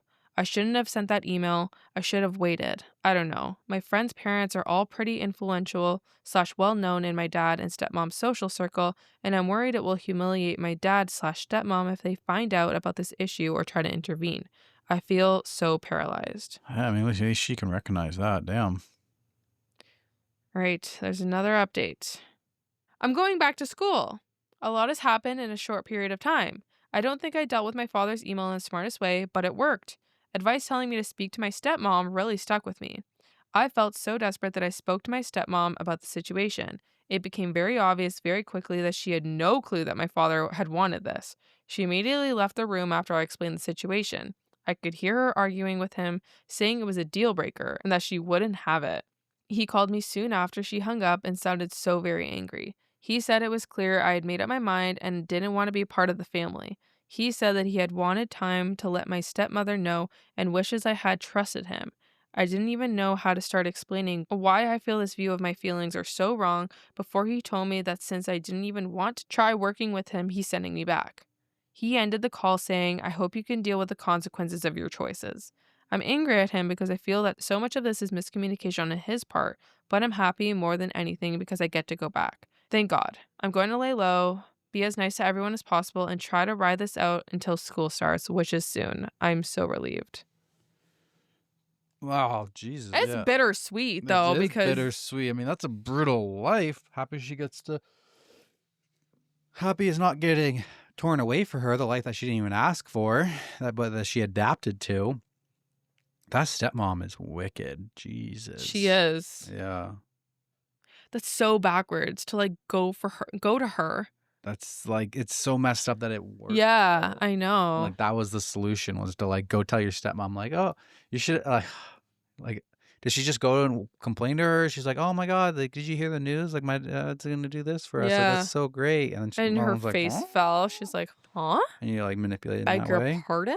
Yeah. I'm happy for her, but also, like, as soon as you turn 18, girl, get away from this man. Literally. All right. Last one from me, coming from r/ThreadTalk podcast. Whoa! My 19 female childhood best friend, 20 female, doesn't want to be close anymore because I, quote, wasn't contributing enough to the friendship. Apologize for the long post. This is my first time posting on Reddit, but this situation has been killing me recently, and I don't really have anyone to talk to about it at this moment, so I wanted to come on here to hopefully get some different perspectives. So I, 19 female, have been best friends with this girl, 20 female, who I will call C for the sake of this post, since we were 8 years old. We met in 3rd grade and went to school together, from which we graduated last year. I've always been very shy and found it extremely hard to talk to people and especially to make friends, so this friendship was very special to me. C always has been and still is very outgoing and can start an exciting conversation with anyone. However, we spent a lot of time together throughout our school years and bonded over similar interests. Over the years, we naturally built friend groups with other people, with some people coming and going, but we were constantly in one friend group together. I hope this will make sense. I felt really safe whenever I was with C and our friend group, and I was more outgoing and felt like I could really be myself around them. We didn't meet up that often outside of school, but we pretty much FaceTime 24/7 and told each other everything, and it felt like a genuine and strong friendship. After graduation, we both took a gap year before university. I moved away for an internship while C was doing her driver's license and looking for internships.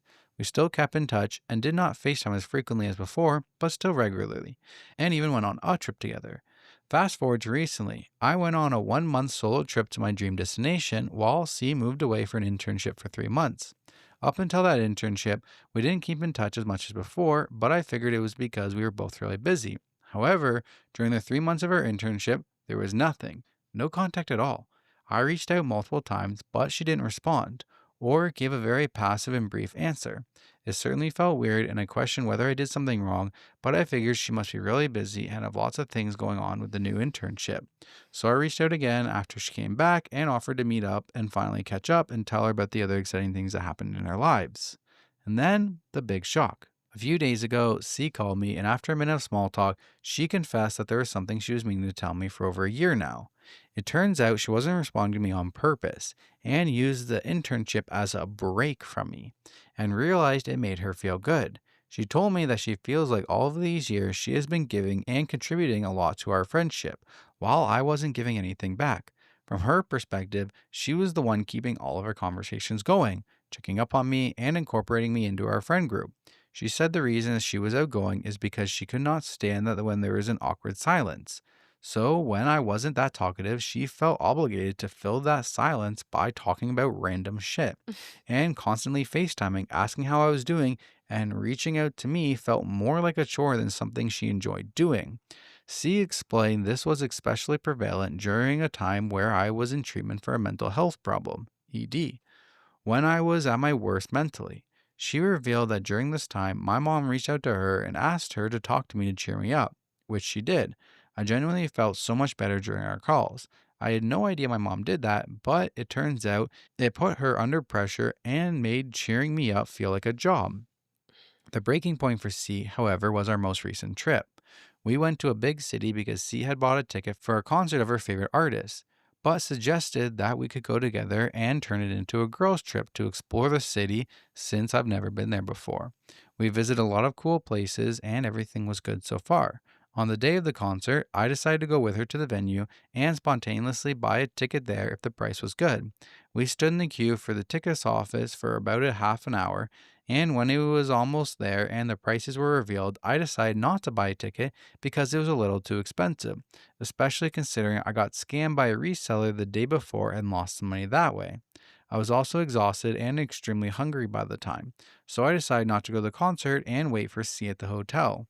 Of course, that must have been annoying since we wasted a lot of time in the queue, but I did not know that C was extremely hurt by this event. Turns out that it is very important to her to be at the queue very early and explore the pre-concert activities, and me wasting that time in the queue and then backing out last minute really pissed her off.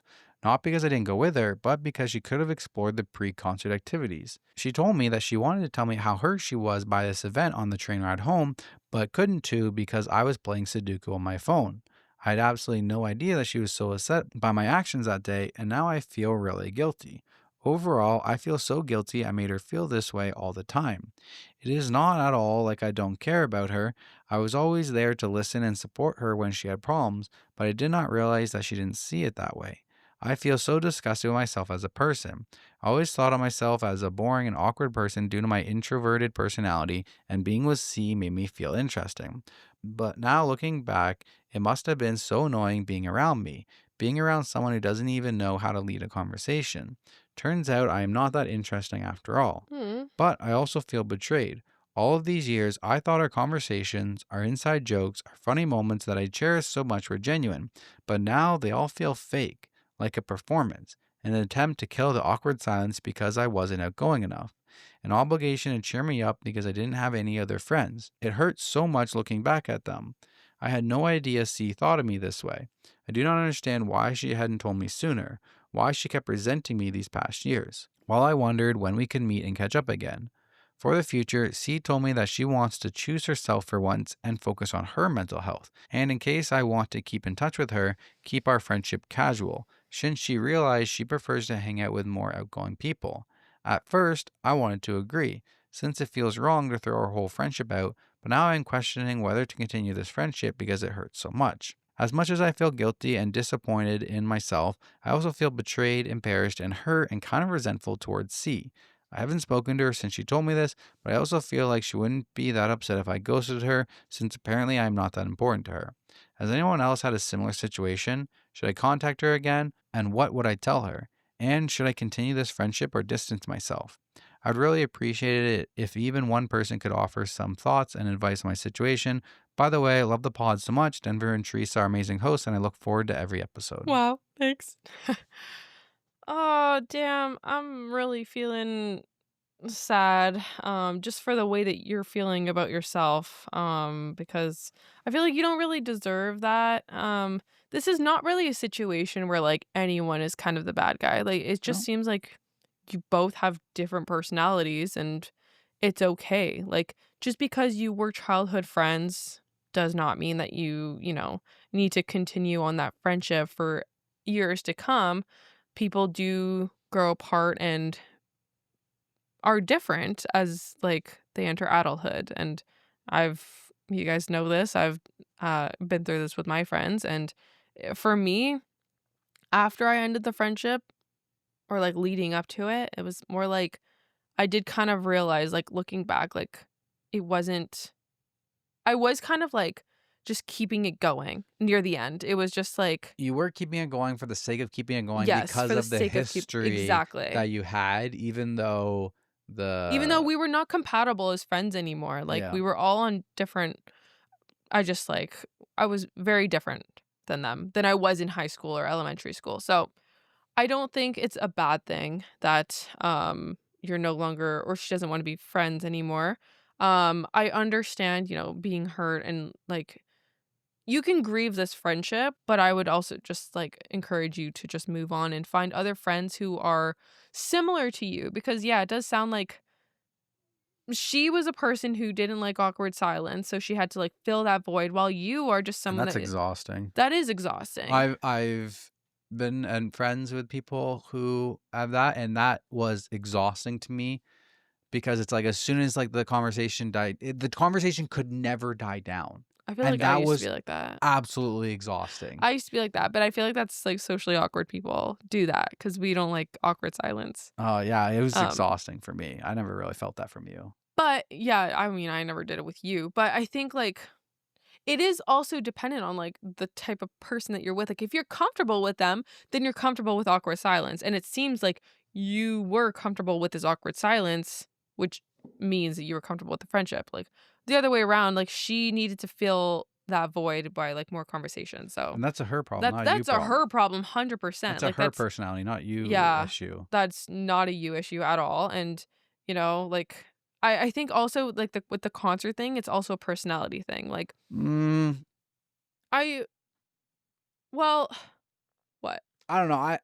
Like I'm gonna be true to myself. Like my honest opinion. Like if I wanted to go to a concert and I had a friend who was like, "Hey, I'll get a ticket there," went to the city for me to go to the concert and then left me to go to the I concert, I would be kind of upset. yeah, I I'd would be be too. I'd be pretty upset that you abandoned me just because you didn't want to spend a little bit extra. I would I'd be be too. pretty upset that you left me to go to the concert by myself and you just went back to the hotel. That I would be too, that would bug but me. I still think it is a personality thing because like for OP, she didn't she didn't see it as an issue. And I think there are people out there that like are more kind of like fluid with their plans. Sure, but I think in that situation, if you are going to a concert and you bail and you leave your friend to go to the concert by themselves, I think that's the wrong thing to do. Like you two went to the city for the concert to go check out the other things. Yeah. She went and checked out all the other things for you and stuff like that. And then it came to the concert for you to support her, and then you just bailed. that's a little bit rude. Like, I don't think you should have done that. I think you should have followed through. I Yeah. don't know. That's my opinion. I do agree. And I think it is also kind of good that like eventually she expressed that as an issue with her, because that is probably something that like maybe you can work on in the future. And But not to put everything on your friend, but as much as it was a nice thing for your mom to do, to ask your friend to reach out to you to help you cheer up, which I don't know if that's the right or the wrong thing to do. Like, I think it could have been, I think it would have been the right thing to do. Like, I don't think there's anything wrong with asking your kid's friend, like, reach out to them and going through a tough time, whatever. But like, it's also reasonable to understand the pressure that maybe yeah, she felt on her, I that she agree. needed to contact you to cheer up. Then yeah, absolutely, that's gonna feel like it's a job, it's a It's a chore, chore. and it's gonna have a negative impact, or it could potentially have a negative impact going on the like long run. So I feel like your friend would be validated in her feelings of, hey, I had to reach out to you. And it eventually gets exhausting, Yeah. overwhelming, of like always checking up on you to like help you, make you feel better. Like, yeah, it is a job. It's not a Yeah. friendship to her. So Yeah. I think that friend is also potentially valid in their That is feelings no, there. definitely valid reasoning. But also it's not really your fault either. It's not your OPs like fault. that you didn't ask for that. No, And exactly. you didn't put that expectation and pressure on her. So that's Exactly. nothing to do with you. No. Yeah, I think this is just like a situation where, like stuff has happened, people have changed, and there's nothing really to like continue holding on to here. It's And time to just just let go. move One on. thing she said when she went on her 3-month trip or internship and whatnot, and she didn't respond or anything. Like, one thing that I find about a friendship is if you are always the person reaching out and engaging the conversation, it becomes exhausting. Mhm. If I try to start, I don't know, like when I was at Porsche, I tried to start a friendship with the one guy that was there. I invited him out for dinner, asked him to hang out. Mhm. We met his wife or fiance at the time, and it was a good dinner, whatnot. I A friendship to me is like, okay, he will ask if he wants to have a friendship in the future. He will ask me to hang out again, and then that Mhm. never happened. Yeah. I'm not going to be the one over here who's going to consistently be asking you to like hang out. Mhm. So if you find yourself being the person who's consistently asking someone to hang out, and then when you don't ask them, you never hear from them. If you never hear from somebody without you texting first and saying, hey, that's, to me, I take that as a cue of like, okay, well, this person doesn't really appreciate my friendship. So maybe I don't want to continue putting in all this effort of always being the one to message first. Eventually you'll realize sometimes like, hey, I'm the one who always messages first. Why does this person never ask me like, hey, what's up? You want to hang out or anything like that? It's always Mhm. me saying, hey, what's up? Same thing with like friendship and relationships too. Yeah. Like if you're dating someone and you're always the person that texts first, and then he's like, okay, I'm not gonna, you don't text them, and you see how long it takes for them to text you, and it's forever. Mhm. It's like, okay, this it's kind of like one-sided. Like I'm doing all the work over here. Yeah. 100%. So yeah, just don't let it get you down. I mean, especially high school friendships too. Like you grow apart. There's a reason that you're friends in high school. It's because you live together and you go to the same school and you spend a lot of time with them. Mhm. Then there's a reason that you I mean, become you don't live together in high sorry, I mean, school. like, you live in the same town, you live around them, you know what I mean? And then there's a reason they become friends with the people that you go to work with. There's a reason you become friends with the people you go to college with. There's a reason you become friends with your neighbors. Yeah. It's who you surround yourself with. So then when you stop being in that orbit, it takes a lot of work to make any of those friendships work. Mhm. It takes so much work to make high school friendships work unless you're still close neighbors or you're going to the same college or you're working together. It takes so much effort to make those relationship works, where I feel like I want a friendship to be like easy. Like I don't Mhm. want to like work so hard for all of it. Like Yeah. it does become a chore. It does become an effort to reach out to somebody and make communication with them. Like my friends that I have in Lindsay, like that's effort. That just to like message them, be like, yo, what's up? Like it's effort. There's a reason why we became friends with our neighbors. Like that was easy. Like it was there. Like it's about like the people that are in your orbit. And I've eventually just learned that like if people aren't in my orbit anymore, like I'm not gonna continue communicating with them all the time. Yep. Exactly. So the top comment on this says, When my daughter was in middle school, she made friends with a girl that was withdrawn and outcast. My daughter is very positive and upbeat. This girl started hanging out with my daughter a lot, and it was clear that my daughter was important to her, so we encouraged the friendship because we thought my daughter was good for her. The problem was this girl was very negative, had no confidence, and was reluctant to share my daughter with any of their friends. While my daughter was trying to lift her up, it was pulling my daughter down. Hmm. My daughter wanted to end the friendship for a long time, but she was worried about hurting her friend. When life took them in different directions, my daughter was relieved. Here's the thing. Who you are in third grade or middle school is not who you are as an adult. Sometimes friendships don't grow with us, and sometimes the friends we have in childhood aren't really compatible as adults, and we have no way of knowing that. Yeah. None of that means that you are a bad friend. Even the incident at the concert isn't your fault because you didn't know your friend was upset. But you admit that you are an introvert and she is not. If she's an extrovert, like my daughter, she's likely carried the friendship quite often. That's a lot of work when you're trying to move ahead in life. That still doesn't make you a bad friend, but it does make you incompatible. Mm-hmm. You should cherish the wonderful time you had with her and let her go. You should not contact her again unless you are gluten for punishment. What you should do is be looking for friends who are more compatible with your lifestyle. You are worthy of friendships, but the best friendships for you are those with similar interests and an understanding of what friendship with an introvert means. Yes. 100%. Absolutely. Find more friendships with your lifestyle that are going to be like in your orbit, that aren't going to be an excessive amount of work to continue doing it. It shouldn't be work. It shouldn't No, be it work. shouldn't be work. It should be, once it becomes work, that's when I tap out. Yeah. Yeah. Even like the neighbor friend that we had, like Yeah. I messaged him. I know. I asked him to hang out. We watched Supercross. The next thing I gave him the desk, and then I never heard from him again. And then on our last day. And then on the last day, Bro. we're moving out. We're moving out. We haven't seen this guy in months. Haven't heard from him. He hasn't messaged us. And like It was like a year. I messaged twice. I asked him to hang out, and then I asked him if he wanted the desk. It was more than a year. Yeah, it was more than a year. Yeah. And then we'd seen him like a couple times, and every time it was like awkwardly. And then it's been like over 3 or 4 months since we had seen him in the elevator or anything. Yeah. And then we're literally Moving. This was the second last day. Like it was in the morning of our truck run, not the evening truck run. Doesn't matter. Last day that we were moving, and he sees us. And how did the fucking conversation go? This rattled in my head for days. Oh, I got so angry. He was like, "Oh, you guys are." He was making small talk. He saw whatever. he saw us we at bought the an bottom. RV. He saw us at the bottom moving our stuff into the truck and everything. yeah. Like we He were was like, like, "Oh, you guys are bringing moving?" boxing. I'm like, yeah, this is it. Last day. We're moving out today. And he's like, And he was like- oh, He's like, "Oh, you weren't gonna say bye?" you weren't gonna tell me or say goodbye or anything like He that. And I said was that. like, yeah, I was like, well, man, we don't really talk anymore, so why would I? And he was like, "Well, that's such a shame." And he's like, that's such a shame, isn't Like it? it was our fault. Yeah. I couldn't with him. And I I was was like, like- "Let's fucking get out of here. I can't stand this guy." And I was like, yeah, it is, I guess. But man, we're leaving. Well, have a great life, man. Bye. Like, So delusional. Bro, like, what do you mean? it's not like you tried to hang out with us and I kept blowing you off. And it wasn't like, oh, you tried to be friends. Bro, I haven't heard from you. Yeah. I haven't heard from you at all.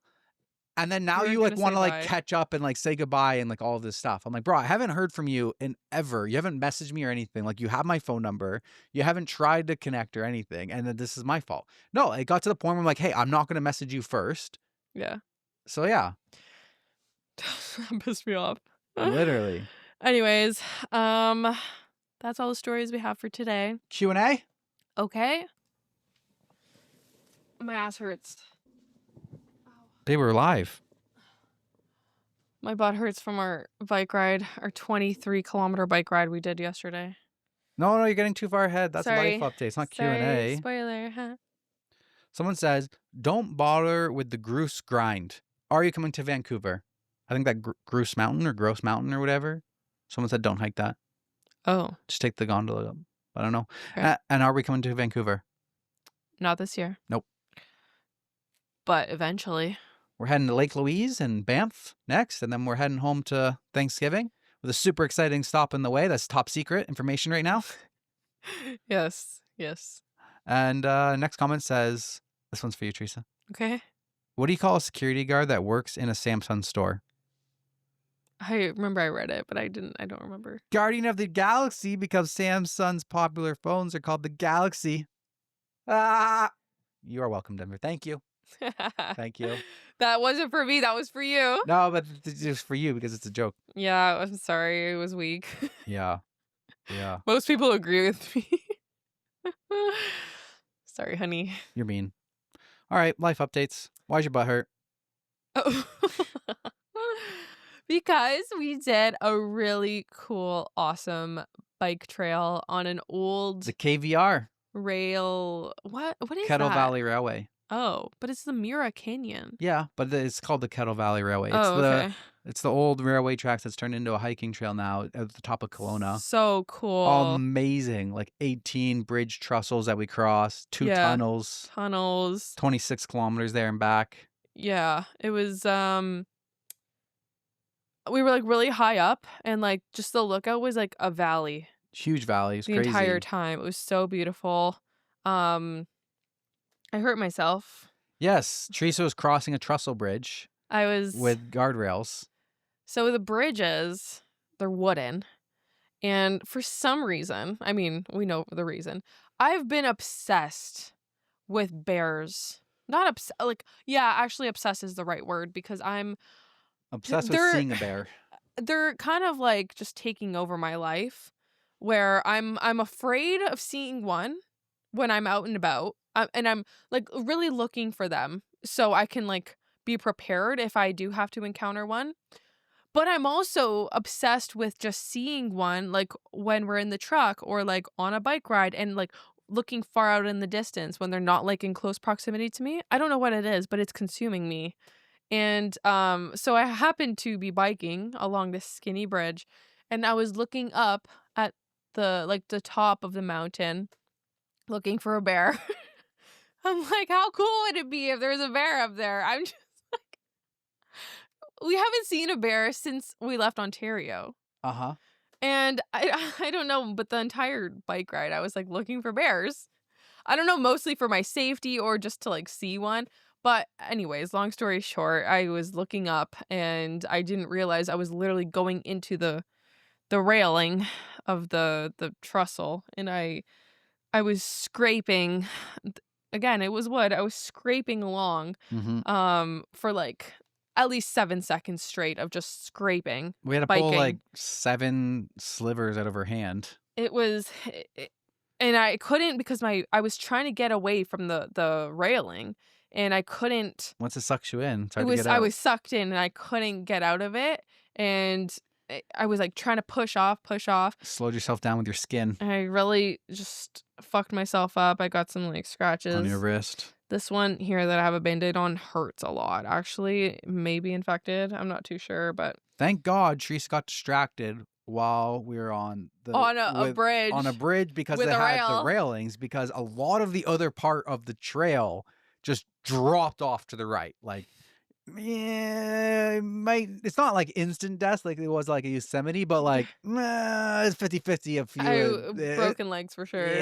Yeah, like there's a good chance you wouldn't survive because of like you just would keep humbling down the hill. So lesson learned. Eyes on the road. Teresa can't look around and stay on the bike path. Yeah. So but yeah, it hurt a lot actually, and yeah, there was slivers in my hand. I had to pull those out. And yeah, this one boo-boo on my hand really hurts, but I'm okay. Luckily, it wasn't worse. You survived. I survived. But it was such an awesome, amazing, beautiful. Stunning. Got some killer vlog clips. We did, yeah. And yeah, that was yesterday. And the day before that, Teresa found us the craziest hike. Like, we've done some pretty cool hikes, especially the one last week in like Kalamaka Lake. That was stunning, beautiful. Took us to this lookout point with the most coolest, bluest lake we've ever seen. But this one was different. Yeah, it was epic. We drove like an hour away from the campsite, all dirt road. The entirety was dirt road. The first dirt road was like a big dirt road, nice and wide. It was a little bit bumpy, but it was a solid, wide, smooth dirt road. And we actually passed. I wouldn't call it smooth. No, not smooth, but no, it was not smooth, but it was kind of smooth.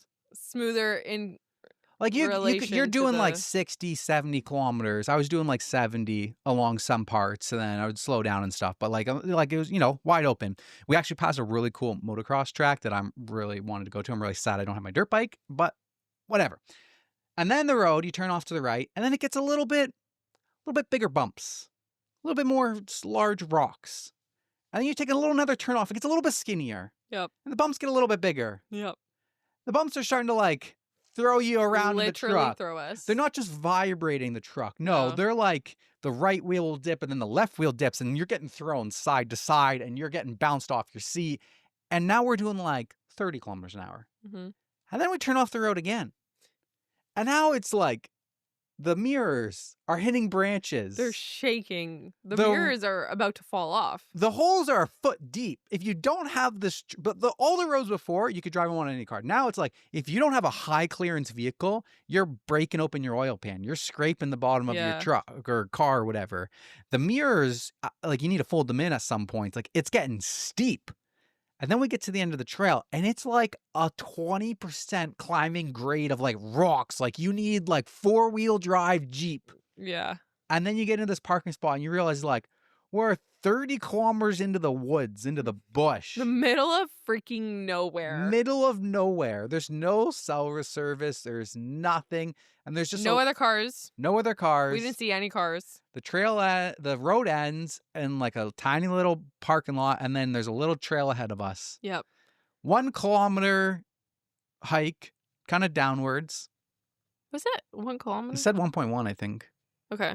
And then you get to the steepest trail that we've been on, where there was rope to help you get down the path, because that's how steep this was. Yes, our first rope experience. It was sketchy, but cool. It was definitely sketchy. Rope was definitely needed. Like, absolutely. Because it was steep. I was slipping and sliding at some parts. My hands were hurting from gripping the rope. You're using the rope. We were basically rock climbing with rope. Yeah. It was really cool though. It was a lot of fun. Waterfall.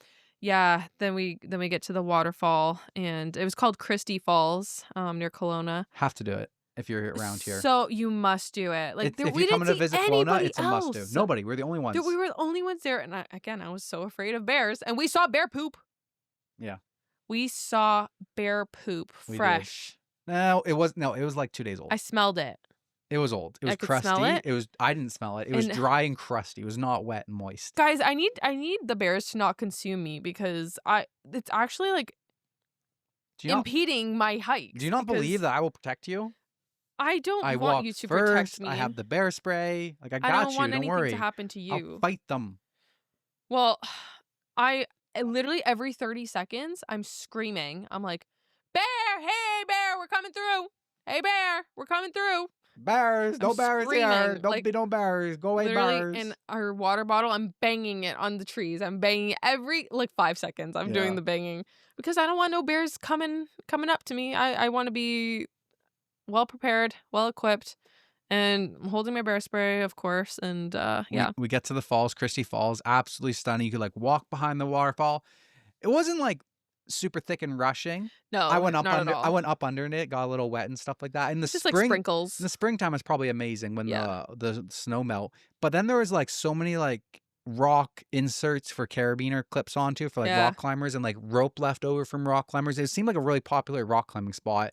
There's some like kind of caves behind, not like deep caves or anything, just like little shallow caves behind the waterfall. It was so epic. It was pretty epic. And it was the journey that took you to get there, because we were an hour in the truck through like the roughest road. And then we went down the steepest, roughest trail we had been on.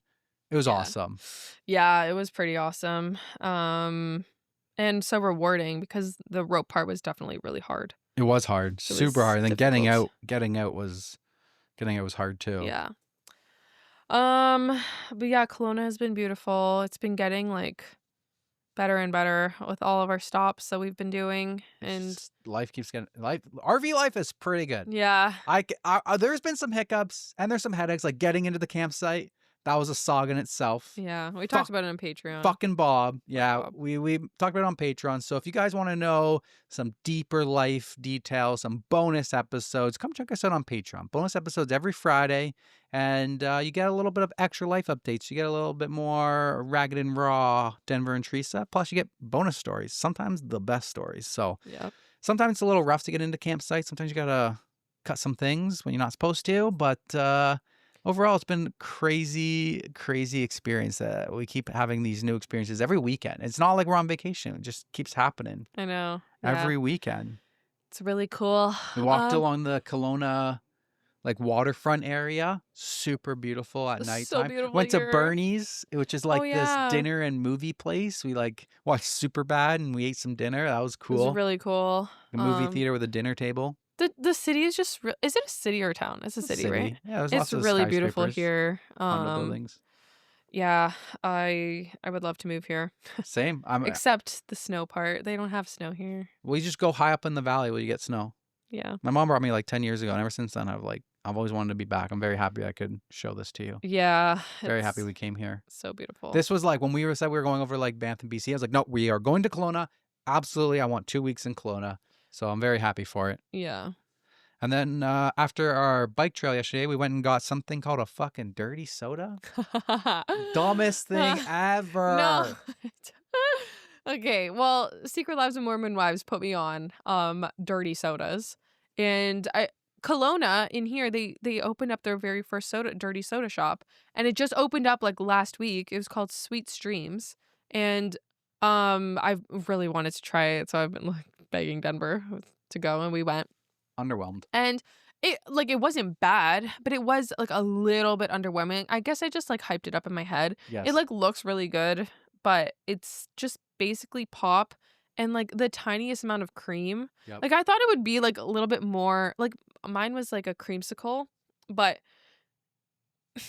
I wanted more cream. The coolest part was the straw. It was hard. They had like it was hard, heart-shaped and it was plastic straws, but I would still recommend it to people. Overall, it was a great store. It's just not for me. Not my vibe. Yeah, I think we're gonna. They also have They said some pretzel thing was coming soon.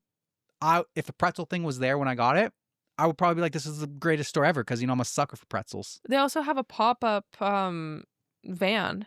I think I saw on their Instagram that they have like the chocolate covered strawberries and like the Dubai chocolate stuff. So they didn't have that in the store, but I would have loved to try that if I saw their pop-up. It's cool to try once, but would I be getting it every morning instead of a coffee? Heck The no. Mormons do. Heck no. Not a chance.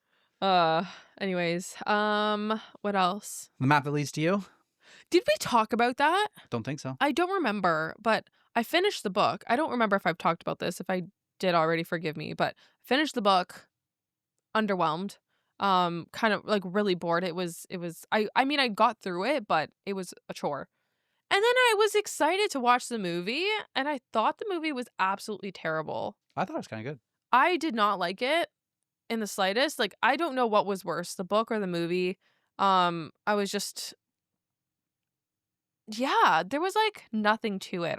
I felt like there was just like it was a bunch of fluff with like a minor storyline there. Like I don't know. I didn't enjoy it at all. Wish I didn't waste my time reading that book, honestly. But now I'm reading The Pumpkin Spice Cafe. Again. Halfway. Yeah. Well, last year I didn't finish it. Oh, now you're going to finish it this year. I am. Our whole house is decorated for fall. It is. Yep. Yes. We're falled out. We went fall shopping. Falled out here. We went fall shopping. And yeah, I'm ready. All right, that's pretty much it. We're going to go do some mini golfing today. Yes, we are. Do you want to do your Lily Newton rant? No, I'll spare her. Damn it, you had a whole thing typed out. Yeah, but honestly, I'll spare you because I want to be a bigger person. Fuck you, Lily Newton. But I will just say, if you think I am dumb or stupid, just stop listening. Like, we don't need your plays and downloads. We are good. Check yourself. Stop listening. Before you wreck yourself. I will say, I've never heard of Lily Newton before.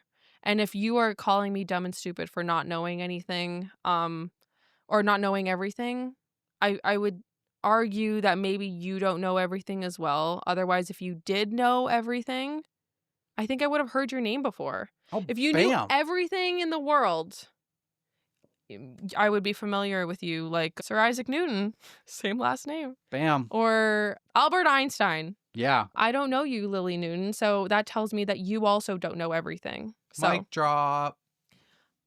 now stop listening.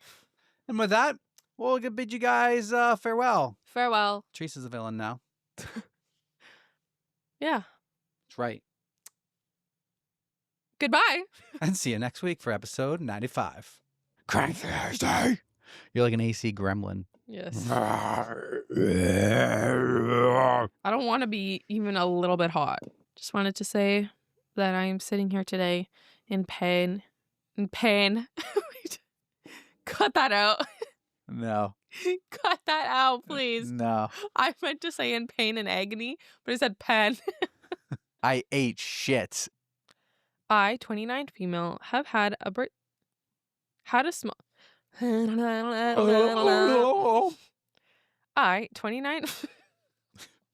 What? You're yodeling. I ate shit.